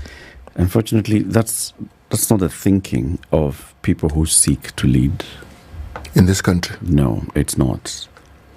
It's not. There will be, a bit of some smutterings here and there of tokenism, brother. Tokenism. This is for the benefit of the people, but in true sense, it's not for the benefit of the people. It really is. In true sense, it's an avenue to actually do the wrong thing. Like you're saying, CT, COVID did not cause. COVID just exposed. Belly. It exposed mistakes that had been made and continued to be made. It exposed the wanton destruction of an economy, selfishly, and that continues. We are still lying on our backs. Yes, we are. Exposing our underbelly. Yes, we are. We are still in that situation. And as these things continue on a daily basis, the decisions that are made, sometimes you ask yourself, so who else is benefiting from the current plight? Because it appears, as you correctly put it, Eric, that the plight that ordinary citizens have in this country, whenever we hear speeches, when we hear mentions from the political leadership, the speeches are intended to give us the impression that solutions that will benefit the citizenry is being sought. That is the impression. Yeah. But when you, a cursory look, this one doesn't even require some in-depth analysis and understanding. You suddenly realize that you have a leadership that seeks to exploit every moment that the citizenry suffer. It is something to be exploited for their benefit, not something to be allayed, something for solutions to be provided for. No. It is something you use as a platform for further exploitation. If there was a desire to make sure that these things worked, you wouldn't be hard-pressed to find it. No. Or see the manifestation of that desire. These aren't difficult things to see. If they actually are. You would know. And you would see also. If I care for you by the things I do. Yes, not the things you say. No, it's the things I do that you would then know that I do. Yes. And that's the thing. It may sound like it's a soft side, but that is it. That you go into positions of leadership because of attributes of service that you want to say you make sure that this, and this will happen. If it was the case, we would see it. It's no biggie. It's no scientific formula. It's clear. You know, when an entire community of leadership tarnish the very, very, very essence of goodwill to the point where you no longer know what it looks like. You no longer have faith in anything. So you actually become a whole collection of individuals whose main forward-moving thinking is disbelief. Something happens, you disbelieve it. Even when what's afoot here? Yes. So that even something that can actually work, and it is true it can, you will cast aspersions. That is your knee-jerk reaction. But that's exactly what's happening with this, isn't it? Yes. The 222. That's the first. Nobody was listening to what could They help. want to eat our money. They want, clean. Sasa watoto watapata chakula shule. That's it. Why do you get to that point where the first thing you announce, whether it has some benefit, whether there's merit in it, you doubt? Let's take a break. It's 7:30. We'll continue this conversation. We'll be joined shortly by Lorraine Makonya, who's the MD, Old Mutual Life Insurance Kenya, to talk about the Old Mutual Financial Services Monitor and what this data is telling us. Carrying it is telling you to own your richness. Why? Because the water has natural minerals coming from the rocks of the earth, and the richness that Kenya has all the way down, coming up and bottled at source. Have Carrying it today. This is the Situation Room, the only way to start your day. You tuned into Kenya's biggest conversation. My name is Ramanya. Amen. So 1 hour is over? Yeah. Oh, yeah. Okay. It gets over Can you imagine in 20 minutes. What the big boys have also done? I'm very proud of myself. When you understand about partnership in politics, it's like the way marriage is these days. When you're looking for a wife, you're like, maybe you can help me pay for fees as I pay for the rent. Why should you have a lioness living in your bedroom? I have to tell you a story. I went for a prayer meeting, which was called for the spouses of candidates for senators and governors. And when I got to the gate, the lady who was the secretary, she refused to. She's telling me, no. Leo tunataka wa mama. Leo ni wa mama. I'm telling her, no. She said, no, sio siku yenu. And I thought, there's a problem here, because if it was a man, but this was a lady. It will be called First Ladies until you change the name. The Situation Room, Kenya's biggest conversation.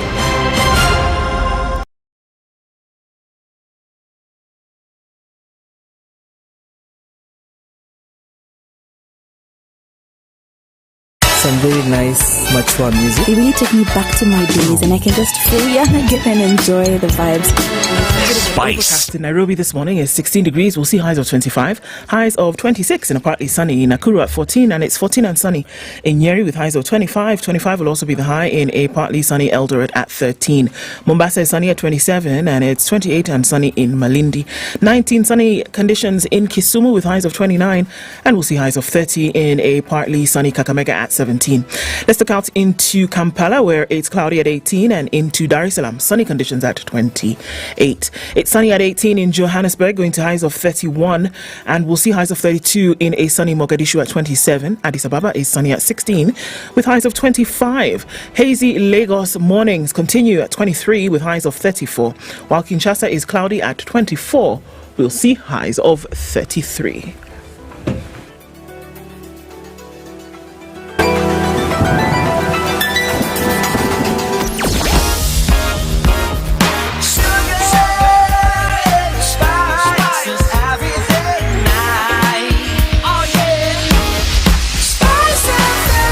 Spice up this your is when life. We're seeing pickup of traffic, actually clog spots now as we get into traffic hour. Ring Road Westlands is crazy. State House then coming out, going towards Arboretum, and then trying to find its way towards Chiromo is also busy.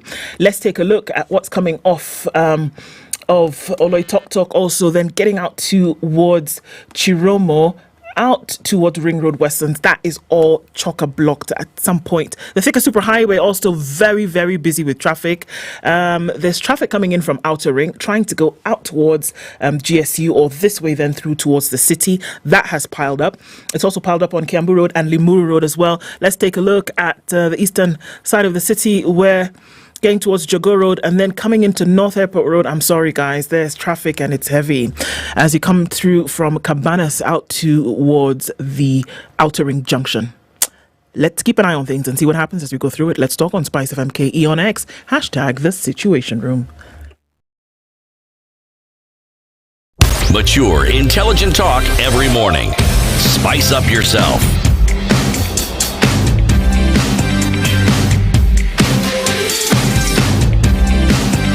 Mornings done right. 94.4 Spice FM, Nairobi. Our conversation continues, and now we're joined by Laureen Makwanya, who's the MD, Old Mutual Life Insurance Kenya. Laureen, good morning. Good morning. How are you doing? I'm very well. Welcome to the hot seat of the Situation Room. Happy to be here. Good morning to your listeners. Karibu sana. Now, we do not do the proverb. We usually have a day's proverb a day, beginning of the hour. But because we knew that you were coming at this point, so we saved it. So we can serve it to you fresh and hot. Every week, CT Muga goes across Africa, gets proverbs from an African country, and every day he gives us a proverb from that country. This week, you're in which country? We are in the Republic of Namibia. And the reason why we're there is something very specific. They lost their president. Now, the gentleman was a great friend of this country. So it was felt that to honor the passing away of this great African leader, the proverbs for this week should be from his country. Yes. He who runs after good fortune runs away from peace. He who runs after good fortune runs away from peace. I see you smiling, Lorraine. What's your interpretation of the proverb? I hope I'm right on this, but my interpretation of it would be that sometimes it's important to be in the here and now and enjoy life rather than chasing everything else, because at some point there's always something to chase. So give yourself peace, live in the here and now, appreciate what you have. Okay. Hey. You know, if this were an exam and it was out of 100, you'd have scored 120. Thank you.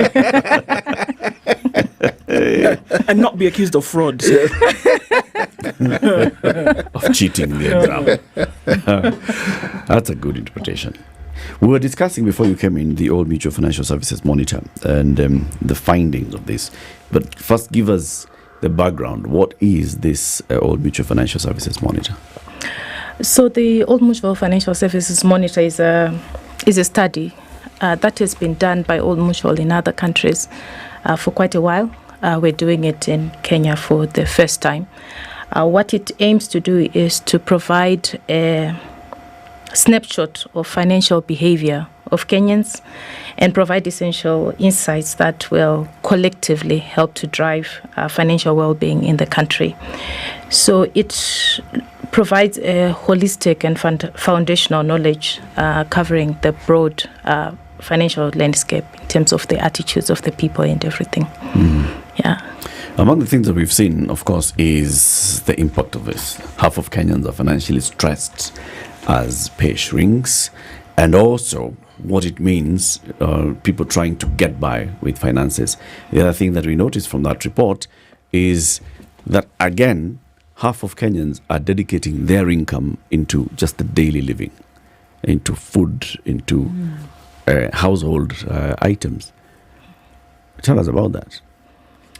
So when you look at what the study showed and where we are as an economy, I think that we are acutely aware of the challenges in the current economy, and it's not something that is unique to Kenya at the moment. Many countries are facing the challenges are prevalent across the continent and worldwide, driven by various factors, including things like climate change, including the social unrest in different parts of the world. So the study did show that half of Kenyans are financially stressed. Close to half are financially stressed, and only 1 in 10 are earning more than they did prior to the pandemic. So we haven't seen income growth. Additionally, it showed that we're spending about 59% of our earnings just on day-to-day living. And this is quite high when you compare to the average in the other countries that we do this study, where it's sitting closer to 51%. So you can see that there are some stresses there. Yep. And people are trying to manage in different ways, including 50% of Kenyans actually own micro businesses, and 22% are polyjobbers, which basically means they are not expecting an income from one stream, which is the job. They are having to do many other things. They have side hustles. A lot, not just one in some cases. Some we have 2, some we have 3, just to make ends meet. And still, even with the main job and the side hustles, they're still in financial distress. Yes. So essentially, when you're looking at the character of finances for a typical Kenyan today, and one of the words that you use also in this and tracking is well-being, financial well-being, how then would you characterize the state of finances for the typical Kenyan today? The way that what we saw in the study was that there's obviously some great stress, but there's also a great response and overwhelming positivity in the nation around the future. I think upwards of 70% of Kenyans believed that although we are in this situation now, the future is going to be better. So we see a lot of resilience, a lot of hope in the people of Kenya, and a lot of hard work actually when you start thinking about this polyjobber situation, the number that have got businesses. I said 50% have got small businesses and are trying to make additional income.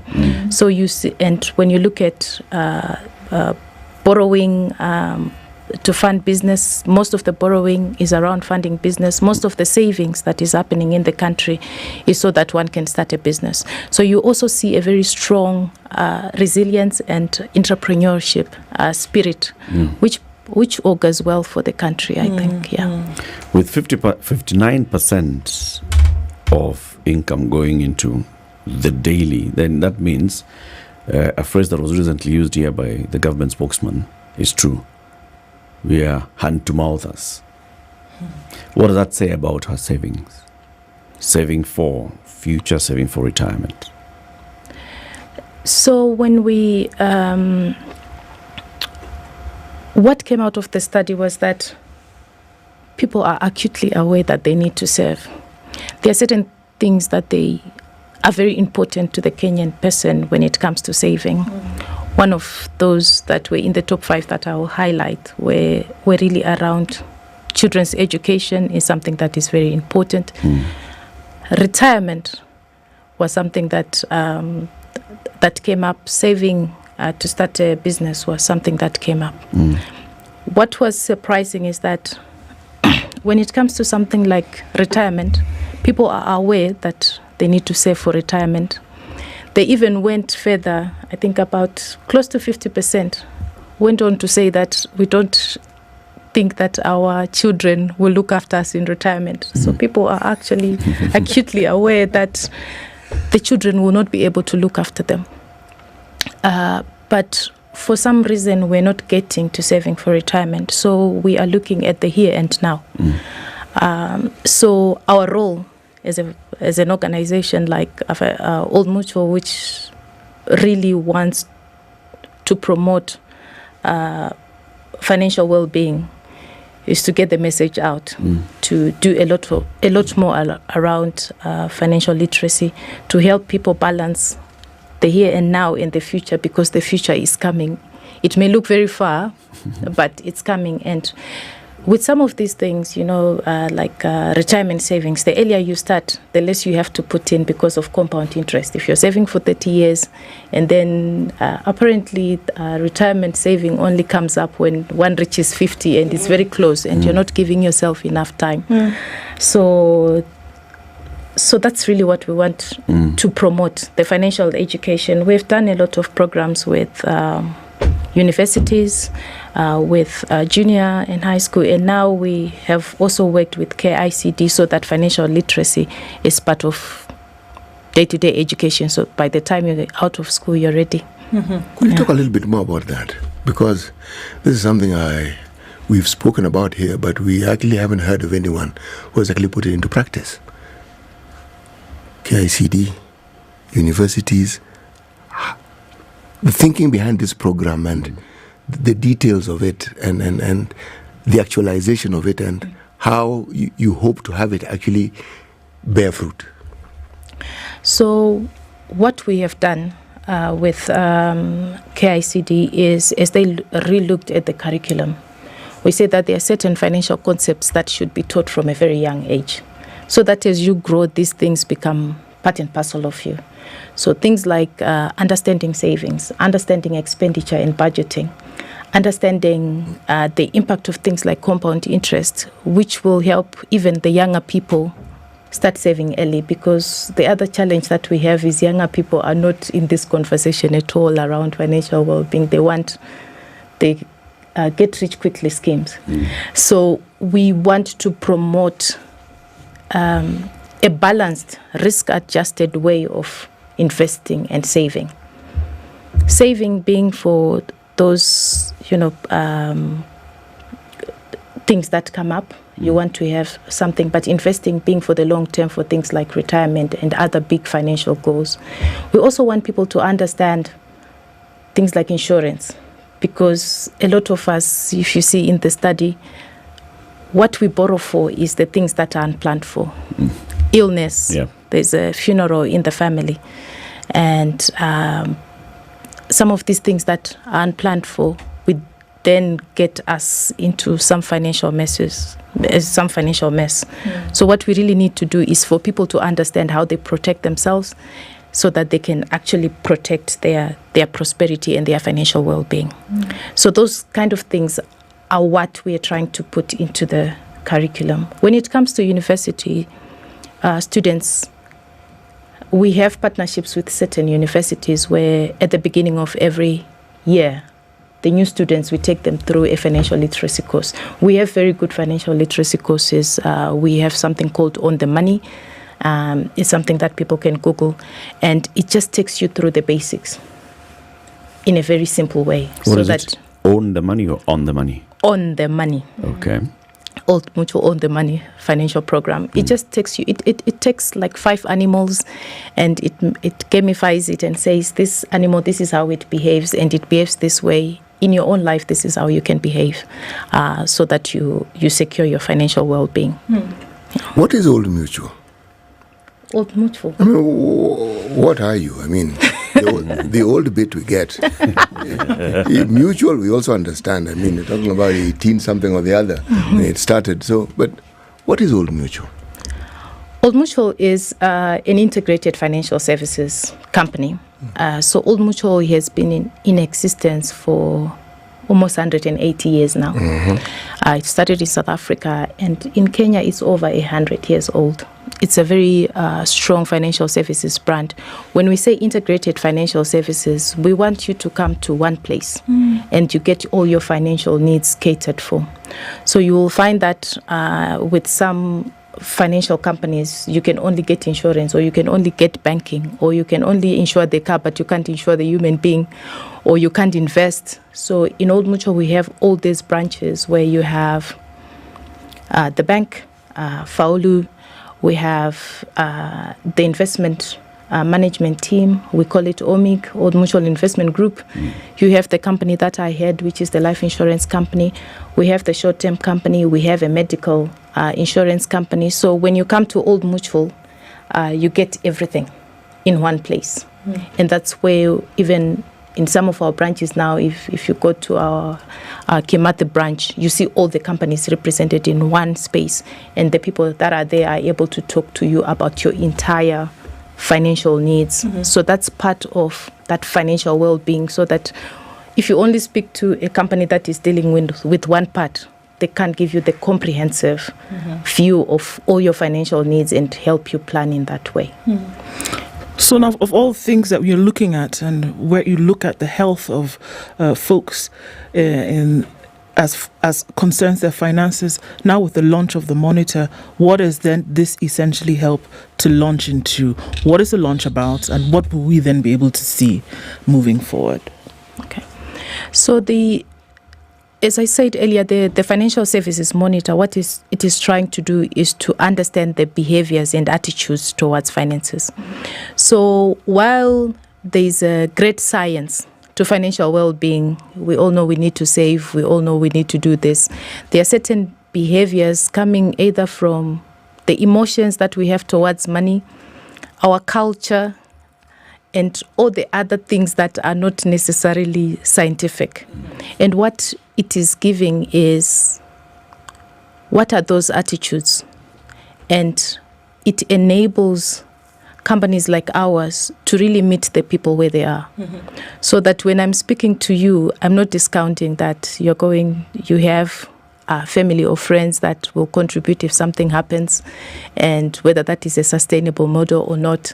I'm speaking to you within your own culture, your own emotions, and your own behaviors.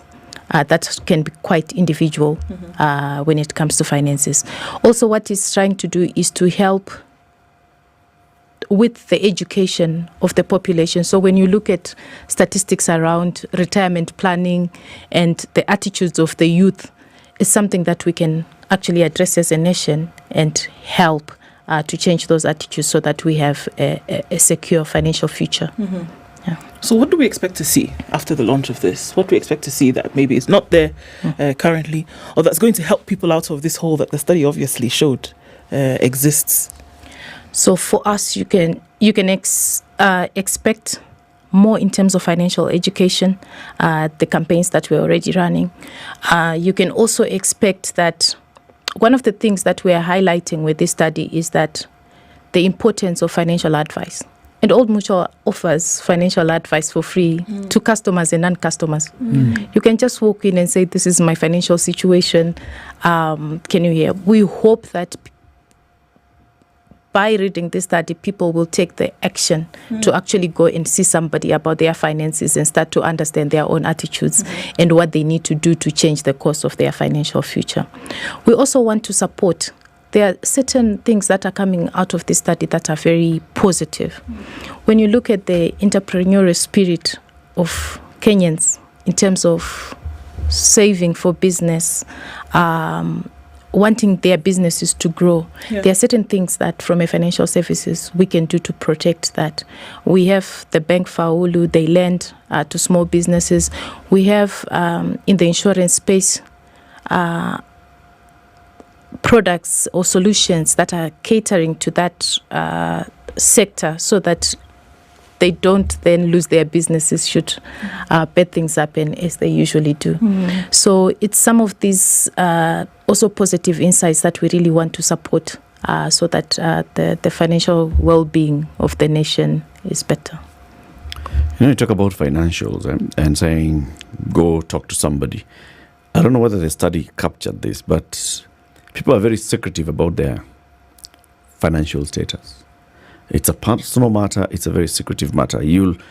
If you must, you'll talk to maybe one person, and you'll not give them the full picture. That these are my incomes, and these are my expenditures, and this is my thinking, and I'm not sure how to go about this. And maybe the person gives you advice. Did you capture that? That people do not really want to sit there and talk to someone about. Yeah, those are some of the behaviors and cultures that we will need to change. You do have to speak to somebody. One of the things that when we were launching the study yesterday, one of the things that kept coming up is particularly from the older generation. They were saying, if I knew when I was 22 what I know now about finances, it would have changed my life completely. Even my financial well-being and the wealth that I would have would be so much different. By being secretive, we're not helping ourselves. We actually need to be comfortable talking about finances. But I understand that it can't be talking to everyone.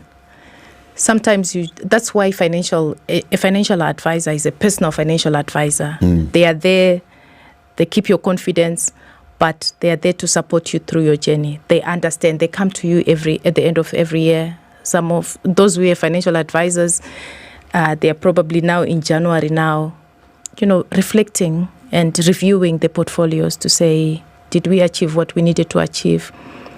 Where do we need to go? What else do we need to do? So that you meet your financial goals and your life, other goals in life. What should one look out for when they're seeking out a financial advisor? You want to make sure that they are properly trained. We have regulations in this country around who is a financial advisor. They have to have done certain training. They have to be registered with a certain regulator, and they have to stay in their lane.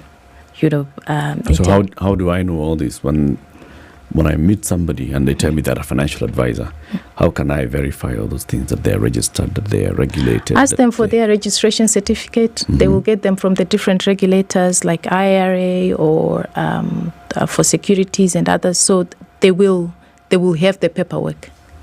And also partnering with organizations like ours, because we've already done all that screening. We know who's good. We give proper training to our advisors, even beyond what is required as a minimum. So when you deal with a reputable financial institution, you're likely to find people that are already certified to speak to financial matters. Final question. The old people that you spoke to, and they were saying, I wish I knew what I know now 22 years ago. Are they saying that they are now telling their younger generation these things? Or are they sitting with that information like, God, I wish I knew. Now I can't go to my grandchildren and tell them that I am actually completely financially illiterate as you see me here today. I hope they are. Because part of I spoke up that finances are not only scientific, they are cultural as well.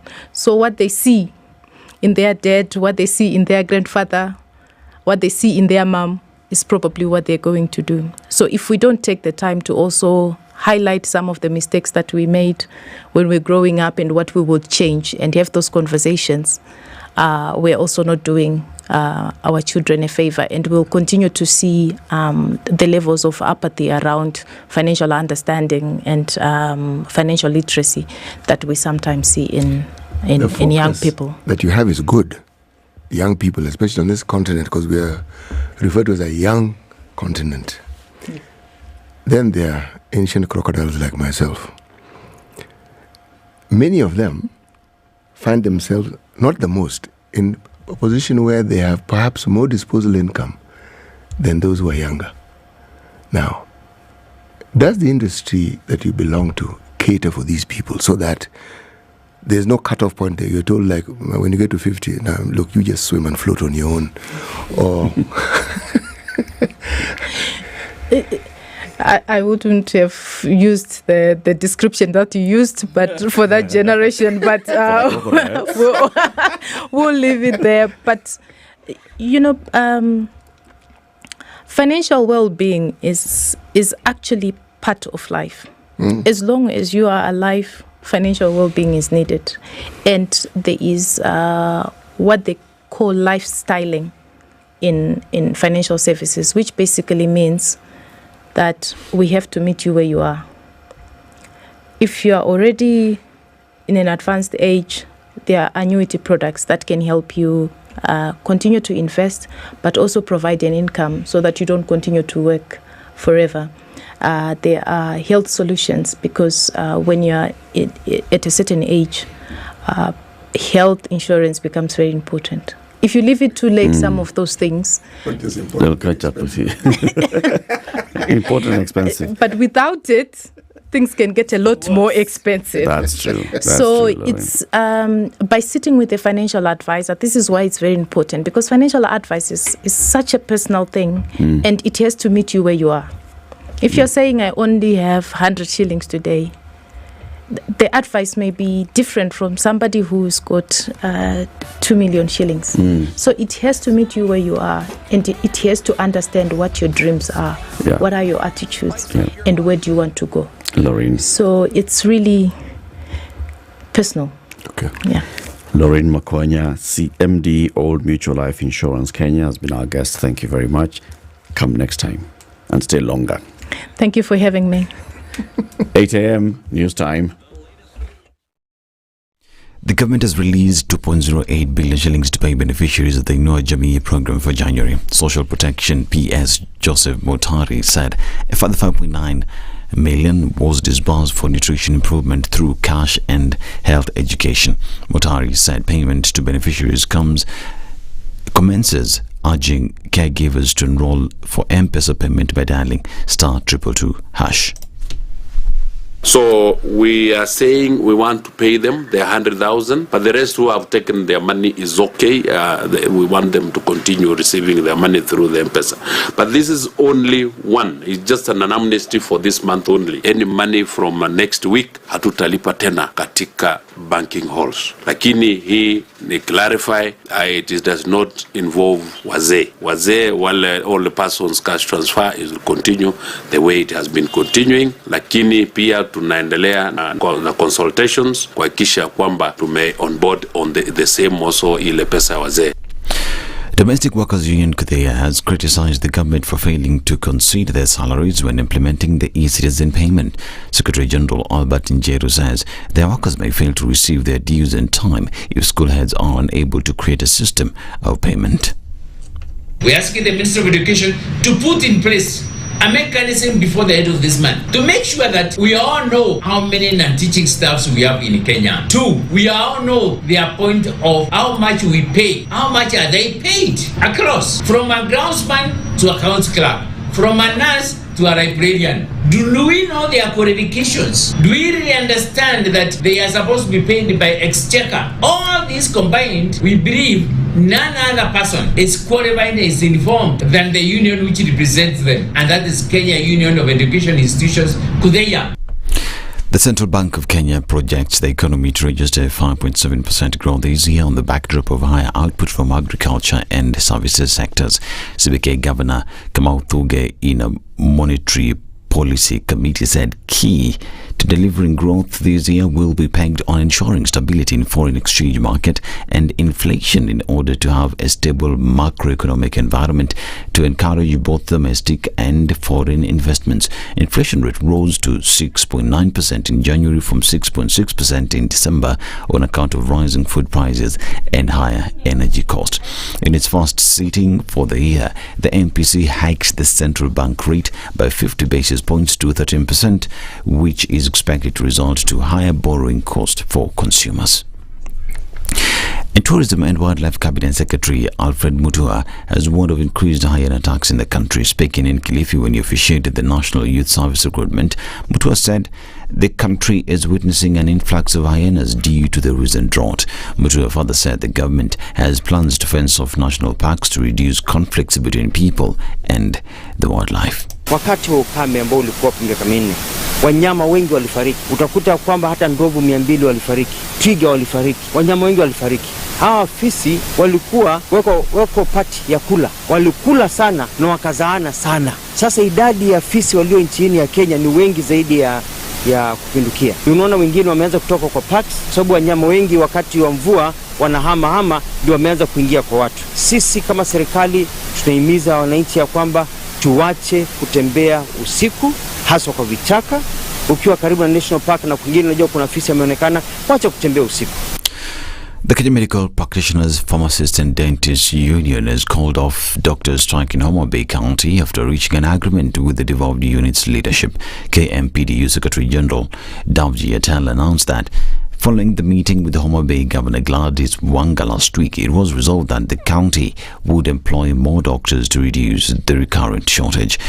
Atela also stated that Governor Wanga, who was flanked by Health Chief Officer Kevin Osuri, agreed to gradually promote, redesignate and confirm all doctors to their rightful groups by October of 2024. This is Newswire. Dennis Aseto.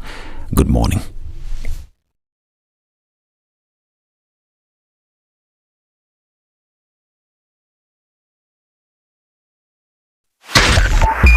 .5 Spice FM, Kisumu. All right, let's take a quick look at whatever this is that's happening coming in from Cabanas going towards North Airport Road and then touching on Outer Ring, incoming traffic from the Eastern Bypass. It's all forming a little bit of a mess right there, and so there's a hold up.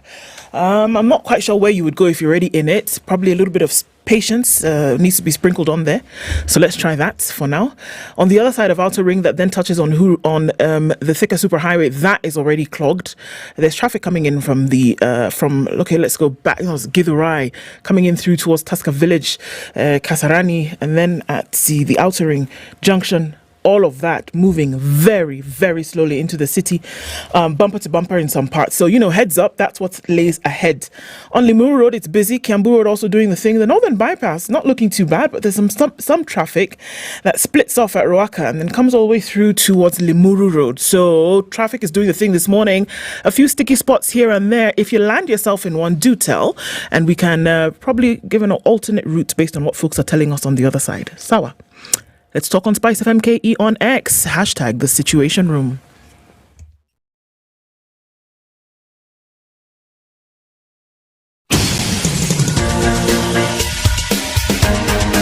This is The Situation Room, the home of hard-hitting political commentary and penetrating insights about the state of the nation. This is a talk radio experience like no other. The Situation Room, a place for hard truths, debates, and elevated conversations. The Situation Room, witty, political, engaging, deep, controversial. In the room, we have C.T. Muga, researcher, academic, seasoned political observer, a fountain of wisdom in these politically uncertain times. Ndu Oko, Nigerian by birth, Kenyan by choice, communications expert, Pan-Africanist, a truth seeker and believer in people power, and Eric Latif, agent provocateur, the man in the chair, seasoned journalist, news hound, a man who believes in punching up, not down.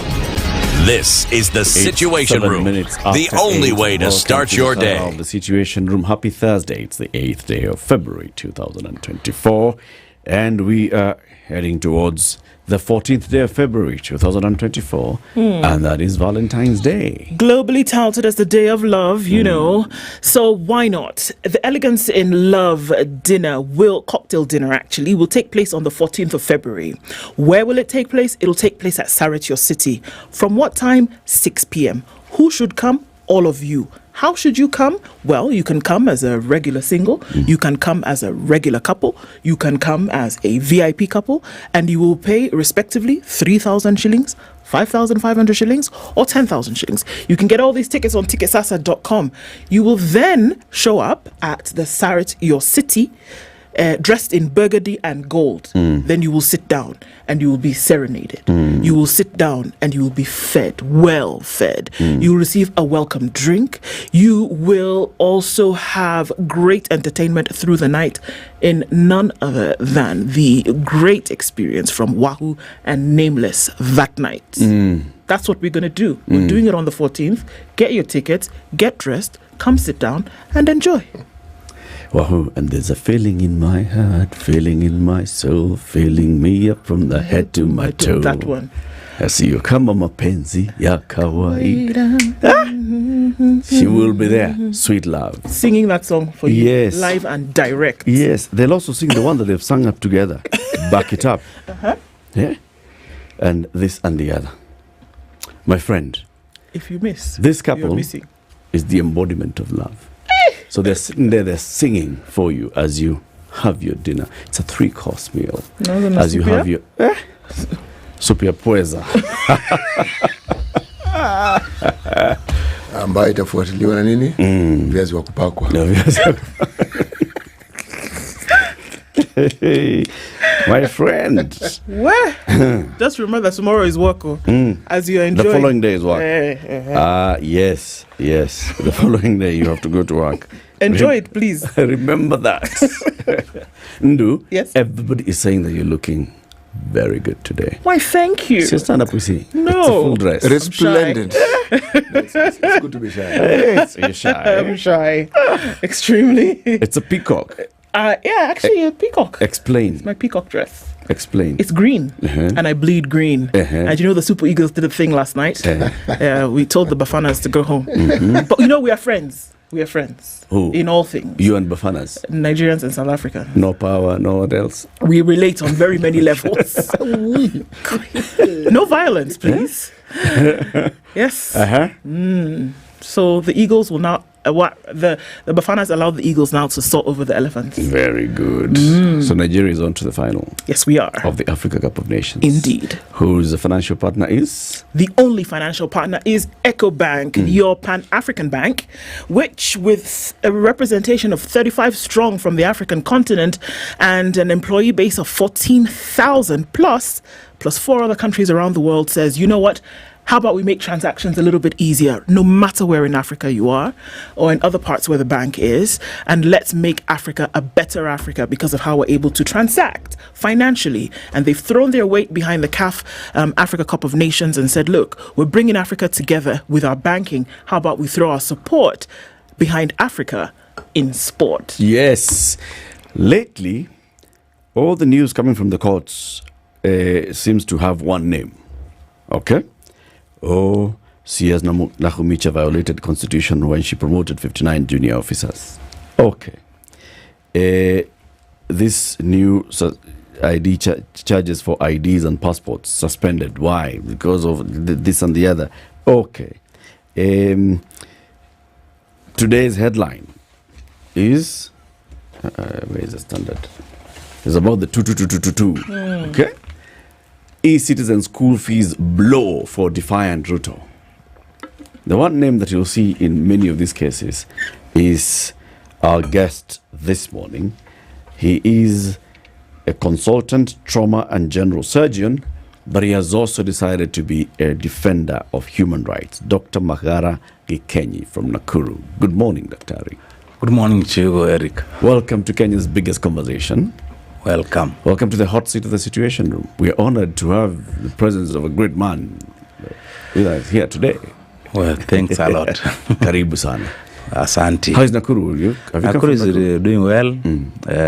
It's a very good city. So it's only count with 6 lakes. So once you are tired of doing your work, you can come and they see very good natural environment in the Rift Valley. Yes. Ndu, can you count the 6 lakes in Nakuru County? Let me try. Start. Naivasha. 1. Elementaita. 2. The county is Nakuru. called? Nakuru. Gosh, I was like, it's called.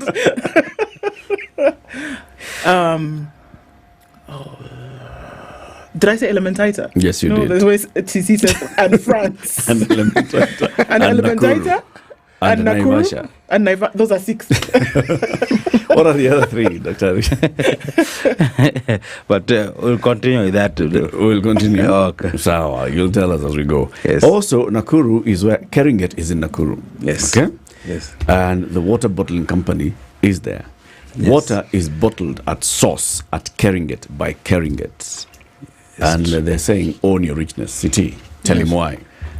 Well, as a medical doctor, he will understand this perhaps a lot more keener than others. And he will tell you what minerals do to your body and the supplementary work that it does. Every part of your body needs water. And what the minerals do, they ensure that all the units of your body now function well. Whether it is calcium helping with your bones, whether it is zinc that is helping with your immune system, whatever minerals that you may think of, many of these minerals are actually found in Keringet. You'll find magnesium, you'll find calcium, you'll find sodium. Now, water, when you're told it's life, you assume, well, you feel good, you feel refreshed when you drink water. But you never actually consider what it actually does for you. But when you understand that 60 to 70% of your body is essentially water, now imagine when you replenish your body with that very substance that actually engulfs the bulk of your person, how better can life be? Indeed. Please give Dr. the day's proverb. Listen to the proverb, you'll give us your interpretation of it. Our proverbs for the whole of this week come from the country of Namibia, the Republic of Namibia. He who runs after good fortune runs away from peace. He who runs after good fortune runs away from peace. What's the interpretation of this, Dr. Ekenyi? What I can say is that sometimes for you to do something good, sometimes you need to, like you are trying to go against the grain. That's what I can say. But sometimes for the other people will always see you are running away from peace, but in reality you are trying to make a situation better. That's what I can say. I don't know. This is a you proverb. No, it is. And that is a unique and wonderful interpretation. Isn't it? I love it. Yes, it is. Yeah. Yes. It's completely Dr. Ekenyi. It's that. If there was a picture next to Book of Proverbs, it will be this. It will be this one. Dr. Magara, people don't know you. Not many people do. Dr. Magara Ekenyi, we see, there's a Nakuru-based doctor who's a rights activist who's taken this many cases to court, challenging very many decisions that are being made at national level, at county level in some cases. You're a consultant trauma and general surgeon. How long have you practiced this? I practiced medicine since the year 2008. That's close to 16 years. Yeah. So I've been serving patients. Like me, I am a surgeon. Surgeon, we treat by using a knife. So most of the time you find that you are asleep. That's the good aspect of it. So you will not feel pain. So we sort your problem through a knife. Then after we have done the surgery part of it, then we wake you up. So essentially you may not feel pain. So that's what we sort problem. Like in the medical field, we have doctors who treat you. Once you have told him your problem, they give you some medication by writing down. But as surgeons, we sort our problem by using a knife. You remove the problem. You remove the problem directly. So sometimes if you do me even a search right now, you may find a knife. Literally. When did you decide then to start removing problems in society by going to court? I think it was around 2005. No, 2017. When I was in the university, Moi University, at one time we were joking with one of my lecturers with this politics of US between Trump and Bill Clinton, and not Bill, and Hillary Clinton. Yeah. So I think one of the lecturers was offended. I was a support of Trump by then. So then I think offended. Then I think he raised a complaint to the university that I was a bad doctor at that time.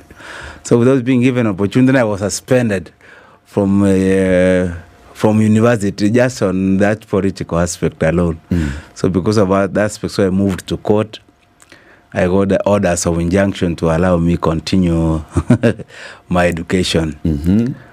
So from that aspect, it gave me some good work. Also, when I was also a young boy, I come from a county called Kisumu. We grew up in a very poor farm background. So sometimes when you would go to fetch the water from the river, sometimes you could get some other boys telling you to move away because we came from very poor family background.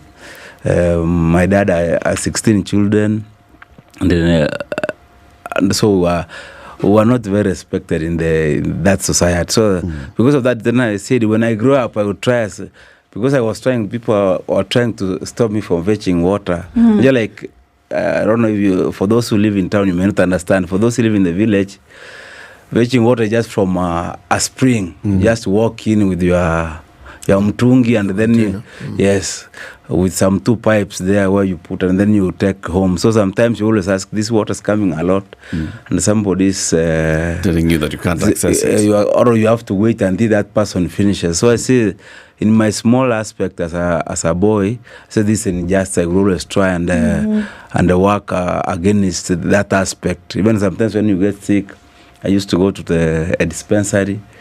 Sometimes you can stay there for a very long time without being treated that time when you have a simple ailment. So I said when I grow up, I want to be a doctor so that I can do better than what I used to receive in my rural home. There used to be a small dispensary called Kionyo dispensary in Kisii County. So sometimes because of that aspect of medicine, and then just on this side, I say when I grow up, I'll try as much as possible to fight for the other people in society so that you can bring fairness.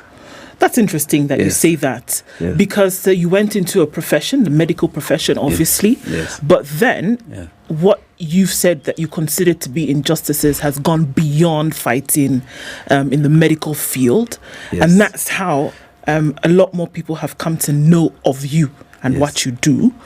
And if we can jump right into that, a number of petitions that you've brought forward have then resulted in a number of things, suspension of, particular issues, holding until petitions have been heard, asking.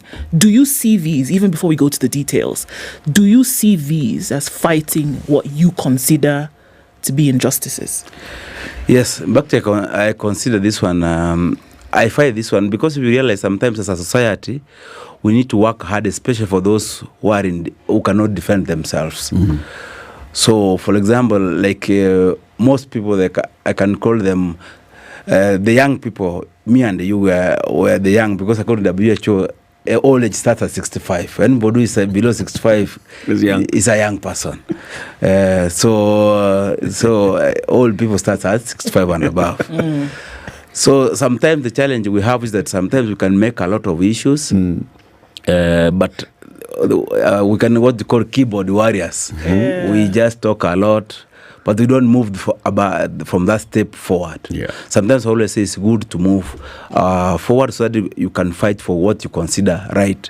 For example, when the government introduced IDs, that we are supposed to pay ID 1,000 for a new for those Kenyans who want to be registered as citizens. I think it was fair and fair, because if you realize majority of these IDs, people who apply for them are university, are just Form 4 leavers. High school, Yes, Form 4s, where do you get 1,000? Sometimes for those who are in town, you think 1,000 is a small amount. But even me, when for example, like if I give you my history, even at home getting even 10 bob to buy even some salt is very difficult. So how do you tell somebody, like in most of our rural villages, our parents don't have money. So that's why I moved to court and said, no, this ID should, even if we were not involved. Sometimes the Constitution of Kenya mandates all policy makers, before they make policy decisions affecting people, let the people be involved. That's why I moved to court and stopped. The same issue with this aspect of e-citizen, where they say that that everybody, every services should be accessed through e-citizen as part of what they call bringing services close to the people. As a Kenyan, I have no problem with that aspect of making services close to the people. But you have to consider other factors. Among the most important factors, that any policy which you make, the first and the most important, even if it's very good, just involve the people. That's the most important aspect. Involve the people. If you have a good idea, well and good. Just involve the people. That's what it's not my own liking. It's the Constitution. If you take Article 10, as read with also Article 232, that whatever they did is what you call an administrative action. That administrative action, one, people should always be involved. They need to be involved. They need to be. What's your opinion?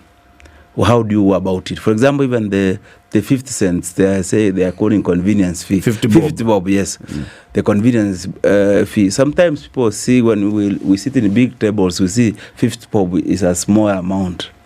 But like I'm sure you land in these universities, most comrades or what call students, they don't have a 50 bob. Sometimes you can take sukuma wiki ugali, which is ugali is like our time used to be 5 bob. Sukuma wiki is around 5 to 10 shillings. That's around 15 shillings. So if you were to take currently ugali sukuma wiki, you have to take 5 plus 10, which is Plus 15. 50. Then add 50 on top. So your total cost 65. is 65 for ugali sukuma. Sometimes it doesn't make sense. Sometimes they always say whatever policy decision make, they must be rational. Rational means and very reasonable. If you tell somebody in the street that because of poverty I want to take sukuma wiki ama chapati madondo which costs around 30 bob. Sometimes it's not that sometimes it's not your wish to take that chapati madondo. It's because your pocket. It's your circumstance. Yes, your pocket's not allowing. Then somebody tells you, before you can eat this chapati madondo or sukuma wiki, which costs 30 bob, add 50 bob for the government in terms of transaction fee or whatever they call convenience fee. That's not rational. Because one of the principles of unconstitutionality is when policymakers make what they call irrational decisions. Irrational decisions are those decisions which does not agree with the normal reasoning of society. That's what I can say. What's the threshold for engaging the public? When you say before you make any decision, involve the people. Yes. So what is sufficient public participation? As the rule of the general public participation, it's not a must that every Kenyan must be involved. And you don't have to have 50 million giving them their views for that to become law. Once you provide what called sufficient platforms, for example, in the National Assembly, they just put a notice for those who are wishing to do this. You can put up your petition, memoranda. You can come physically. For those who wish to come, as far as you have done that, what you call reasonable exposure. For example, if I want to do public participation, I announce right now that people want to give public participation, bring the memoranda. This is 8 a.m. And then by 10 a.m. I close. Isn't that aspect? That's not a real public participation. That's what's called cosmetic public participation. Public participation should be what you call a reasonable man. That's what you call a reasonable man test. If you walk in the street, just ask anybody, not even educated. If I was to put a note today and I close it in the next one hour, is that one reasonable? Yeah, who's going to see it? Yes, exactly. But for example, you give like all notices in the media, in the website, everywhere, in the emails. You give even a month or something. Then people, not all, if all Kenyans can give a public participation, so that's even better. But it's not a matter ever. But you have to try, as a policymaker, you have to try what you can call it reasonable. There's no like a standard way, but forgot to call a reasonable man. If you see something, for example, in your view, you can, even if you didn't go to school, you can say, this looks better. It does. Yes, for example, There must be evidence that you have tried to reach the largest number of people possible. Yes. And one can verify that effort has been made. Yes. Now, whether they assent to that invitation, that's a different matter, but the effort is clear. Yes. Yeah. Okay. So you know what happens every time. Yes.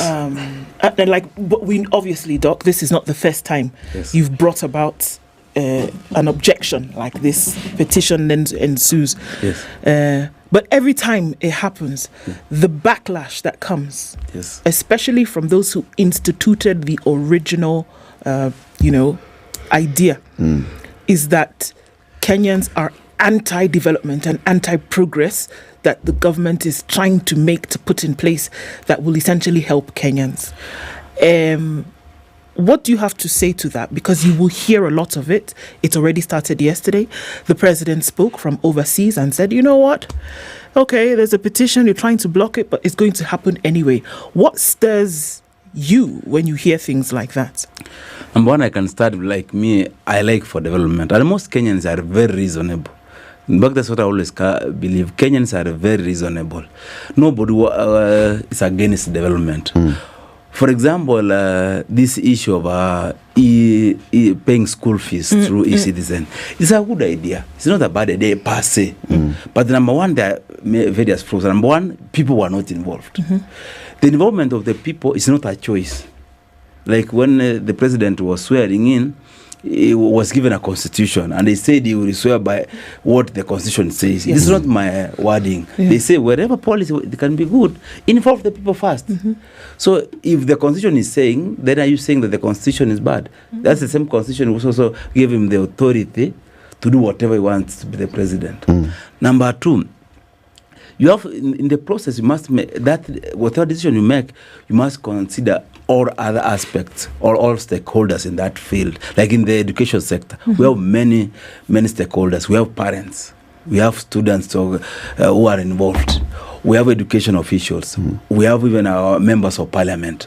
You also consider about the situation. Like for example, Eric and Charles, if you remember when we were growing up, majority of Kenyans, in fact, are very poor. They live below the poverty line. If you check the WHO, close to 8 million Kenyans live below the poverty line.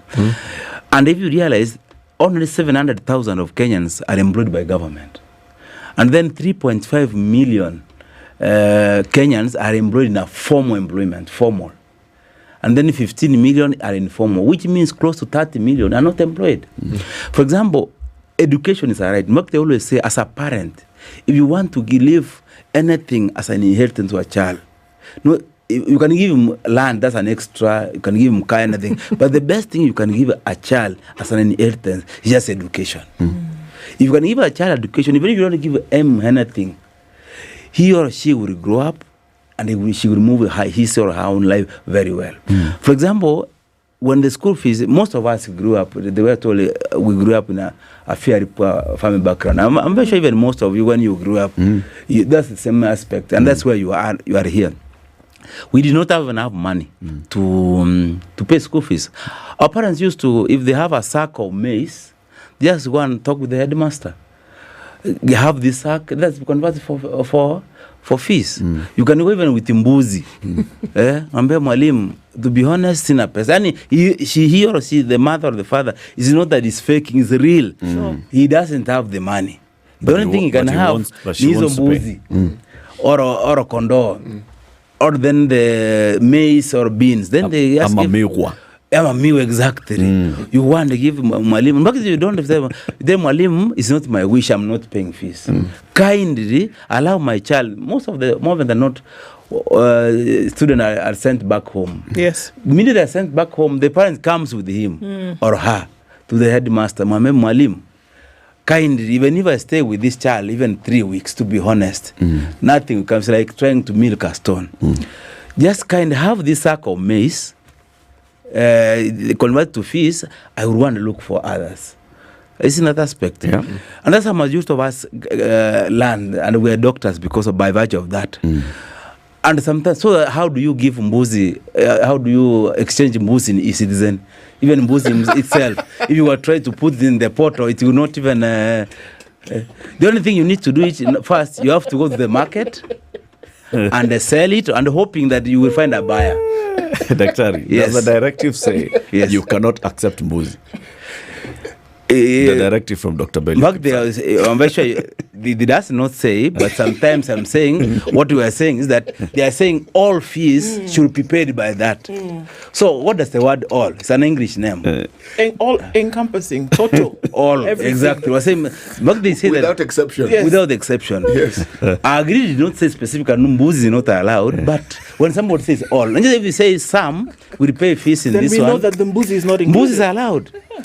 Because let me tell you, Eric, where Kenyans are, majority of us were struggling to survive. But I think it's a facetious argument as we're going into the break. Yes.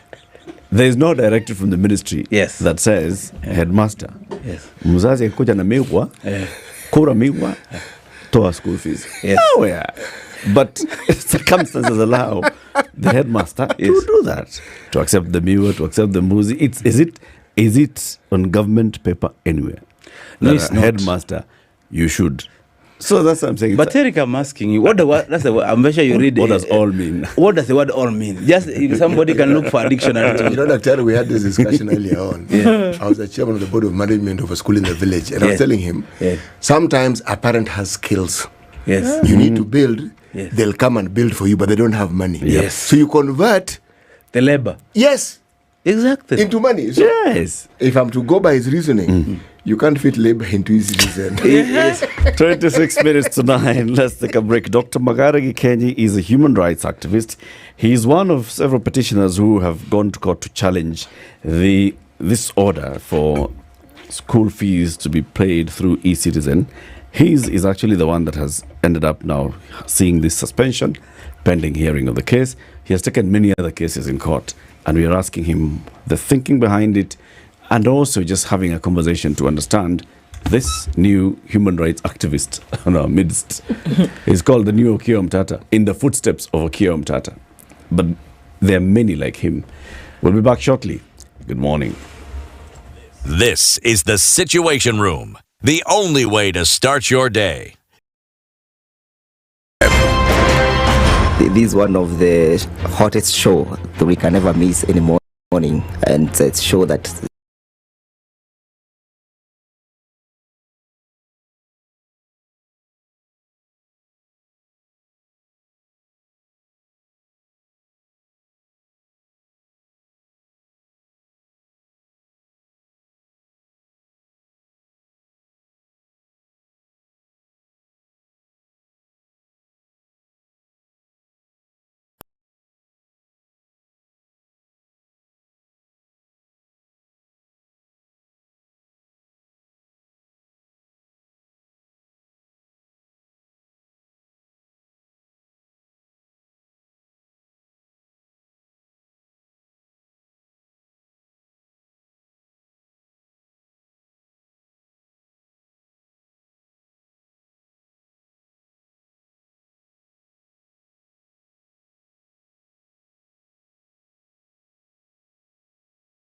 $18 degrees and overcast in Nairobi. We'll see highs of 25 and lows of 16. 14 will be the low in a sunny Nakuru at 16. And it's 17 and sunny in Nyeri with highs of 25. 16 and sunny in Eldoret going to highs of 26. And we're looking into a sunny Mombasa at 29. A sunny Malindi at 29 as well. Kisumu is sunny at 23. We'll see highs of 30 and lows of 20. And in Kakamega, it's sunny at 21 with highs of 30 and lows of 17. Out into a sunny Kampala, it's 22 degrees and 28 and sunny in Dar es Salaam. Johannesburg is sunny at 21 and we're looking at 29 and sunny conditions in Mogadishu. It's 18 now and sunny in Addis Ababa. While Lagos is hazy at 22, Kinshasa is cloudy at 24.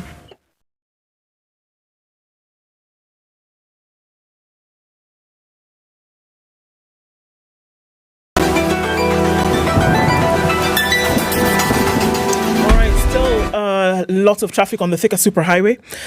Whatever was coming off of Outer Ring, that seems to have reduced, but now we're looking at traffic coming in from Garden City Mall through towards the Pangani Underpass, and that's going to be there for some time. It'll reduce as then you get towards Muranga Road or then out towards Wangari Maathai. There's still some traffic on Kiambu Road. Gong Road is busy. But let's look at what's happening on Limuru Road. It's very busy, coming in well in from Kitisuru, and that traffic is snaking along. Spring Valley from Lower Kabete is also slow, as is Wayaki Way. James Gishuru, all this leading towards that Wayaki Way traffic. Gong Road also busy, but no hold-ups for now. We're still in traffic hour. Let's keep an eye as we go through SpiceFM KE on X, hashtag #TheSituationRoom.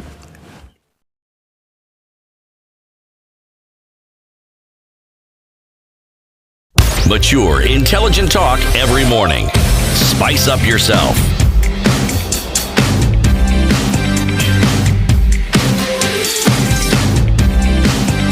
Mornings done right. 94.4. 22 minutes with Dr. Mogare Gikenyi. He is a consultant, trauma and general surgeon. He is also a human rights activist. A story that appeared on the 3rd of January from the courts. A Nakuru doctor has filed a petition challenging sections of the Income Tax Act exempting some people and institutions from paying tax. Dr. Gikenyi wants churches to start paying tax. And we even discussed it here and we're like, so you've gone into many aspects. So you're challenging some decisions that are being taken by government, and you also now want to introduce some decisions to be made. This one of churches, though. Why?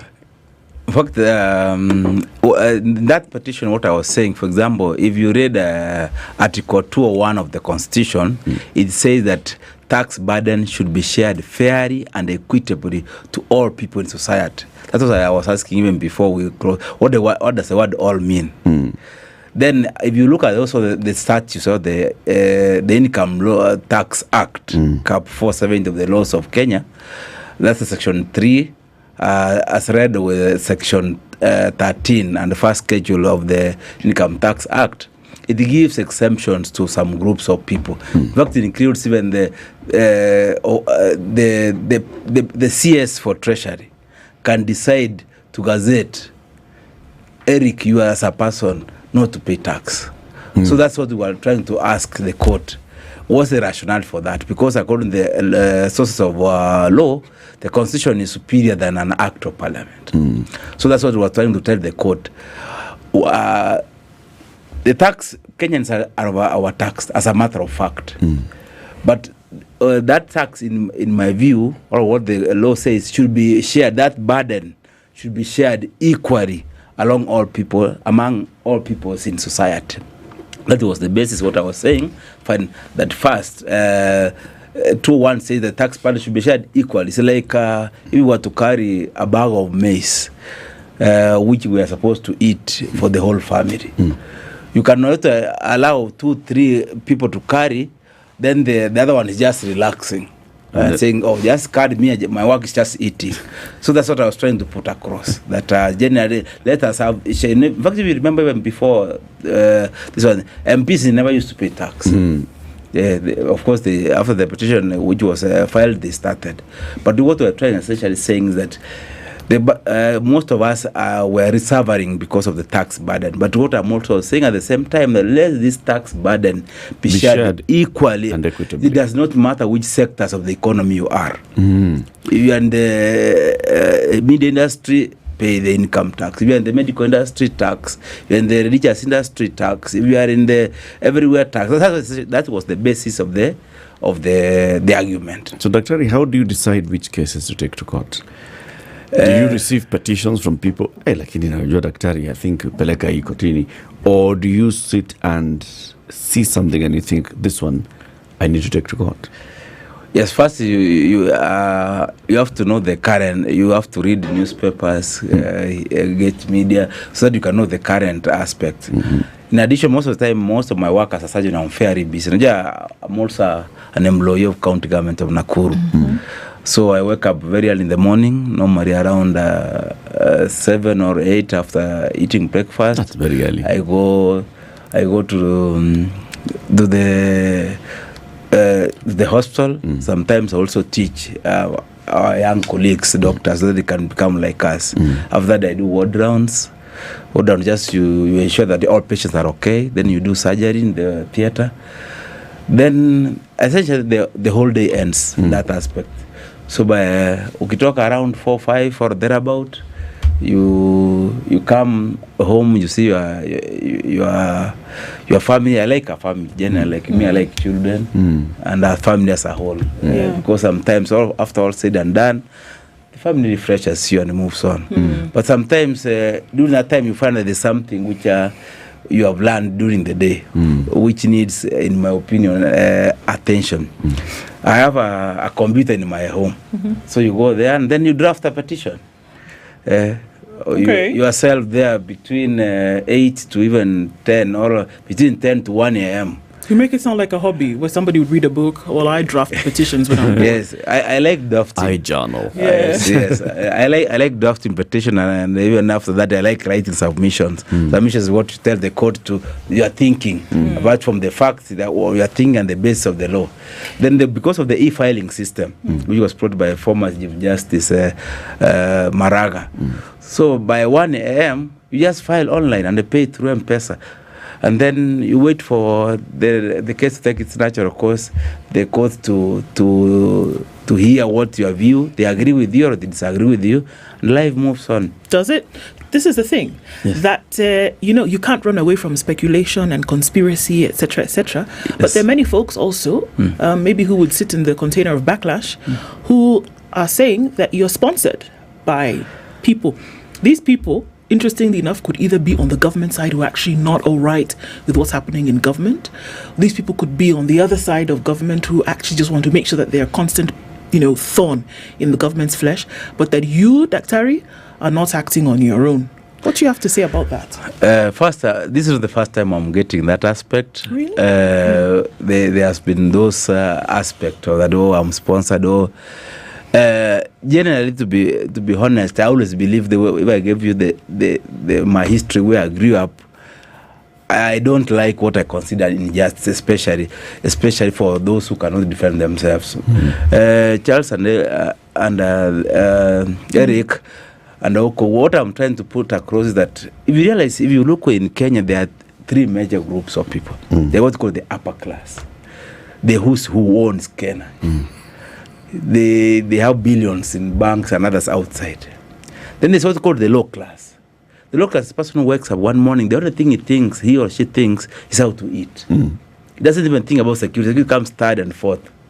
Then there's the middle class, where majority of us lie. In the middle class, they also divided into two. There's some people in the middle class who says, as far as I come to work, I eat, let that happen, whatever happens. Even if the dollar reaches 1,000, hiyo ni shida yake. I don't do anything. And there are others like us who said, fine, this is something's is happening. Can we do something? So I think I'm in that group.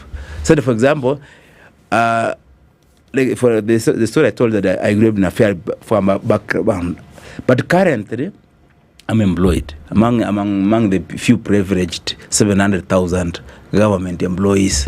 So if I was to be safe in quotes, I would just relax. Let it, even the ID, like me niko na ID. What if you got $1.5 million? Hiyo ni shida yake. So not like that. E-citizen, and I can afford 50 bob. But there's some people who say like, this is not fair. And that person in the village who cannot eat, cannot even find money. I'm using my money to file a petition. When you file a petition, it's not free. I use my hard-earned money, my salary, my everything, to file a petition on behalf of the public. So I'm losing in terms of income. So, but I'm saying, let me lose this in terms of income as far as we can make a better society than we found it. Eric, if you remember, we don't live for eternity in this world we're in. In fact, if we were to consider 50 years down the line, even 100 years from the line, all of us, we may not be here. We'll be gone. Sometimes you always wonder, why would we use a lot of energy to fight even for land, for everything? When 50 years down the line, none of us will, even 100 years from now, none of us will be around. But the most important aspect is that wherever we are, let us make our society a better place than we found it. They always say, you may not change the world. You cannot change the world. But they always say, do something small which can make us a better place than you found it. So you are driven by self. Yes. By what you believe in. Yes. You're not sponsored by anybody. Yes, I'm not sponsored by anybody. So you sit and you see something has happened, you maybe read the papers, you watch the news, you follow social media, then you see something and it pricks you and you feel this is unfair. Yes. You go and sit down on your computer. Yes. You file a petition, you pay for it. Yes. And you take it to court. Yes. And you seek an immediate injunction pending the hearing. Yes. Do you have the commitment to see through a case? Do you have the resources to see through a case? And I'm asking that because there are those who may say that, what you are is basically just vexatious. You just want to be the rabble rouser. Serikali imesema nini leo? No, put an injunction on it. But then you have so many injunctions at the same time. Yes. But, you do not have legal representation, you're working alone, so you will not be able to sustain all these cases at the same time. But they can, because for example, I start a petition, preparing a petition after I've eaten around 7 a.m. I write a petition for around 4 or 5 hours. By 1 a.m., the petition is fully. Then I file it through online. Already, by 5 I'm sleeping at 1 a.m. or 2 a.m., that's a sacred. Because 8 or 7 a.m., I'm supposed to be in the hospital. Then, in addition to that, I don't have legal representation. The law allows anybody to represent himself or herself. So I represent myself. The good aspect nowadays, there's what's called e-filing, and there's what's called Google Teams, where you can essentially appear in court where you are. That's why sometimes when the case appears, whether I'm in a theater, I just walk in. There's a room there within theater. I discuss with the judges. Then they give direction. Then once I've finished everything, medical at around 10 p.m. to 1 a.m., I make submissions. And even the Kenya law, the authorities are there. You download, attach, then you send. Then you leave the judgment for the court. The judgment can agree with me or can disagree with me. Whatever it decides, so okay. It's not a must you have to win, but sometimes as a society, you need to do what you believe in. What happens afterwards is none of your business. For example, like the president says that. The reason why he wants to bring these fees to e-citizen to avoid some schools charging levies, that might be a good idea. But the same argument that, for example, these roads we travel in cause accidents, people died. Dying is not a good thing. But we don't close the roads by virtue of that. You make policies to prevent what you are trying to sort out.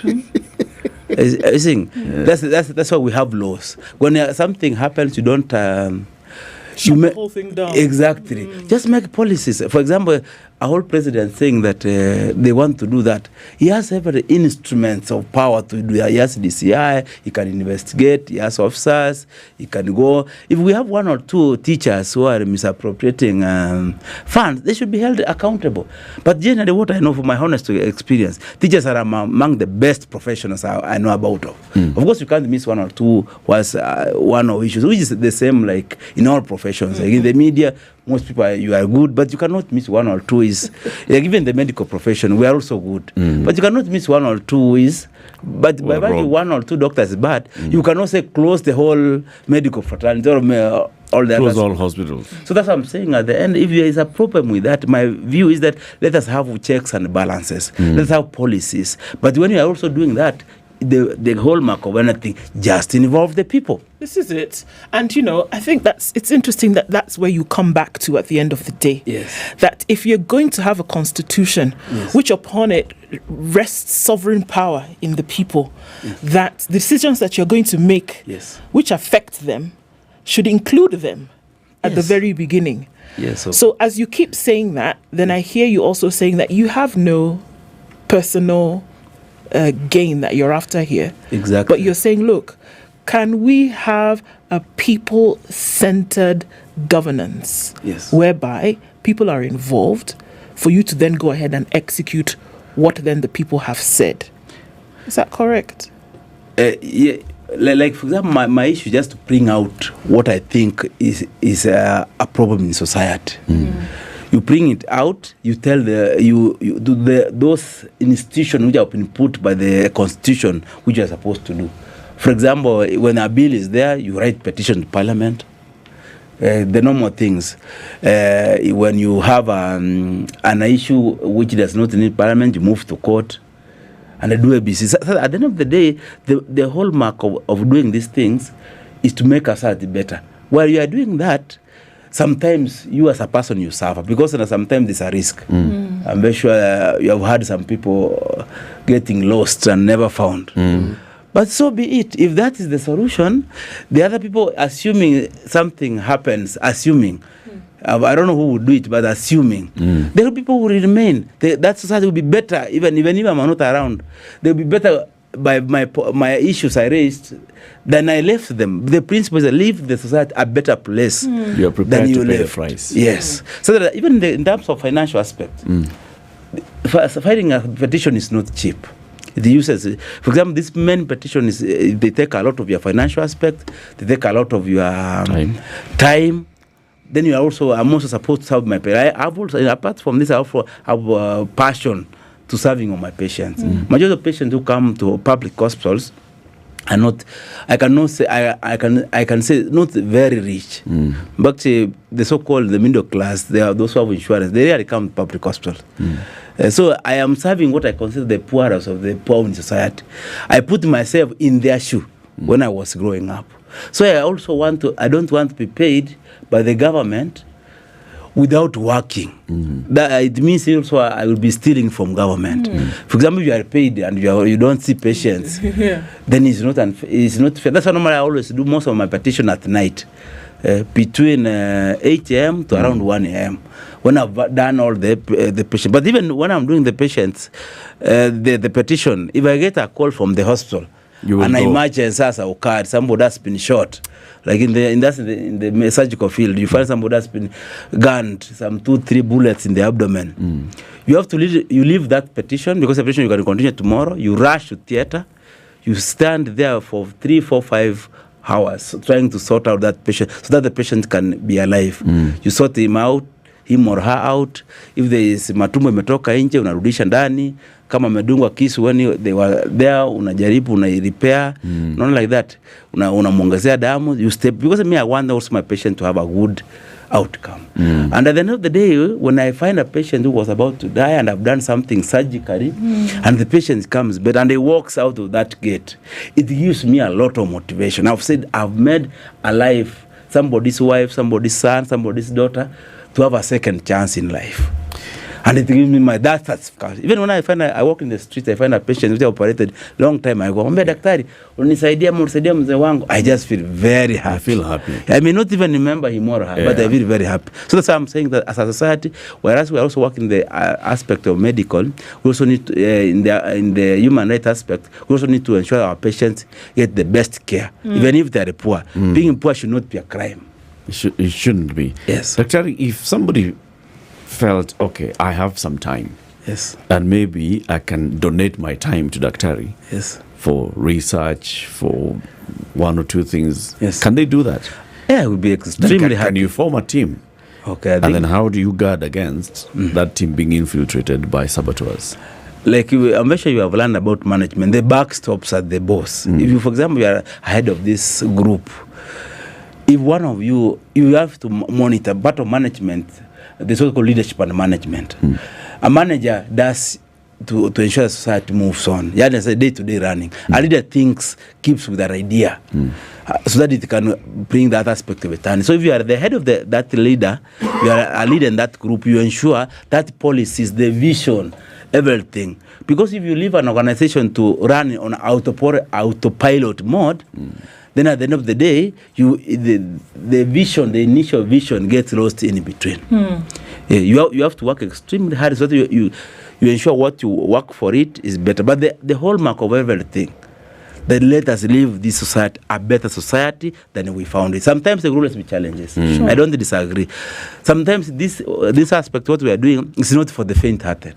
You need to put your head for everything, put your head above the crowd. Okay. But for the betterment of society. If somebody called you today, yes, Daktari, I have a dossier. Yes. Okay. Yes. And I want to give you this dossier. Yes. And this person happens to be maybe a person in government or person in opposition or person with political dreams and aspirations. Yes. They tell you, I have this dossier, I'll even, all those fees that you need to pay, I'll give you the money, you file this thing, but file it, you're the face of the petition. Would you accept? I told you, let me answer yes or no. The first answer. Let me explain. I say what I'm doing should be objective.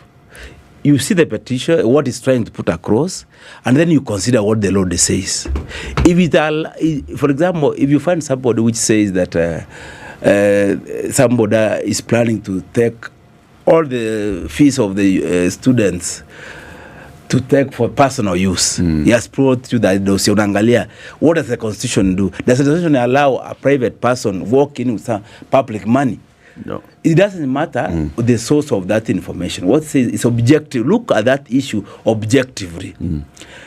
Is this what is bring? For example, if you say there merit? Is there merit? If, for example, says merit, Eric, I don't like Eric. His face is not good.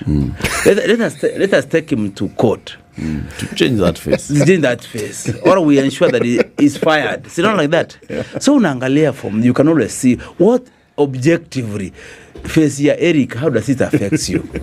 More like that. If you want exactly. Then you see that this one is not you look at the underlying word, if you can remember everything, is the objectiveness and what the law says. Ananichafua roho. Exactly. Every time nikimwangalia. Yes. It affects my quality of life. Yes. So that's what I'm trying to put across. At the end of the day, the issue is the what? Objective. Is objectivity and what does the law? Because, like for example, the court of law they're not like wagangas. Where they chago this one, then they find the answer is B. They use the law. So you have to say this one is what was done. The law says this one. Very good. Yes. Dr. thank you very much for joining us. Dr. Magare Gekenyi is a human rights activist. He's also a doctor working in Nakuru County. He's been our guest, and we hope to have you here many other times to come. Makofi tafadhali kwa daktari. Thank you very much for what you're doing. Thanks a lot. Keep doing that. People are saying on social media, let's clap for you. Let's urge you to continue doing what you're doing. Otherwise, I appreciate also for giving time to come. But the hallmark we said, let us make the society a better society than we found it. Indeed. Thanks a lot. Time for the news, 9 a.m.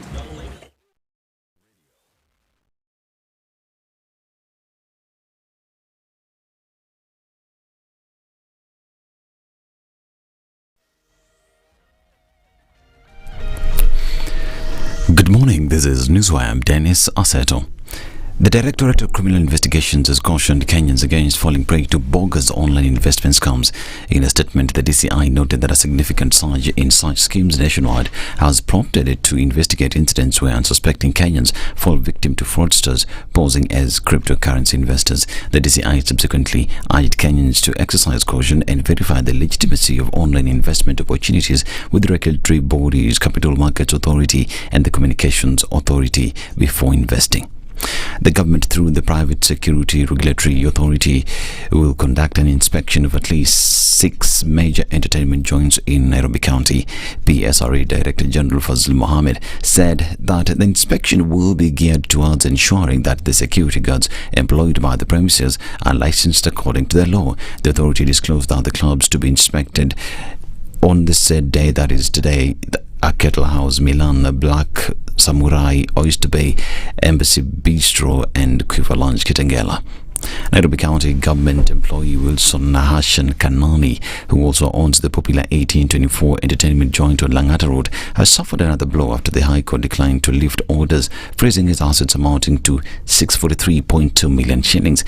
This comes after Justice Esther Maina on September 13, 2023 barred Kanani from dealing with his properties, including high-end vehicles, houses, pieces of land, as well as 48 million shillings held in several bank accounts. The order was issued after the Ethics and Anti-Corruption Commission filed a case seeking to seize Kanani's assets valued at the said amount, whose source he could not explain.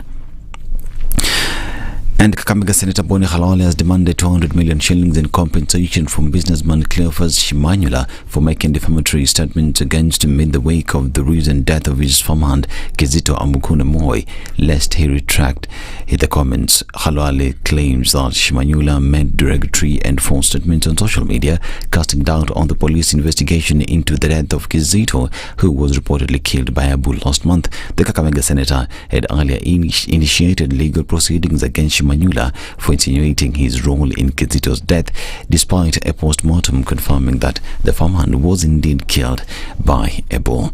Meanwhile, Cleophas Shimanyula has stated that he will move to court to demand that he be allowed to exhume Kizito's body for a third autopsy to determine cause of his death. According to him, Kizito did not die from the attack by the bull. Na ndio nimesema niko ready kufly hata South Africa. Tuangalie the best qualified pathologist. Akuje tutatoa hiyo mwili na tuhakikishe wafanye upasuaji tena vizuri na tuhakikishe tumepata haki. Na mimi nimesema nitasimama na hiyo familia na wanaongea na mimi kabisa vizuri na wananiambia Toto, wewe ndio mtoto wetu ambaye unaonekana uogopi, unaonekana wewe ni kama jeshi. Ukraine's air defenses intercepted just 2/3 of the missiles and drones. Union MPs have backed measures to allow of dead soldiers to use frozen reproductive material posthumously.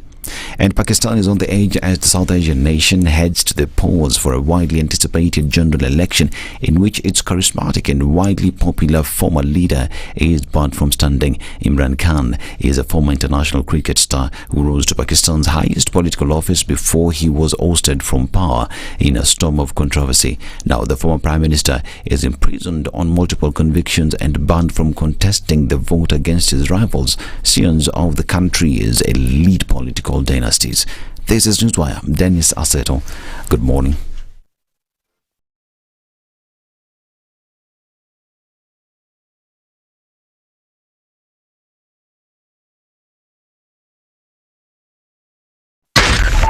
.4 Spice FM, Nairobi. All right.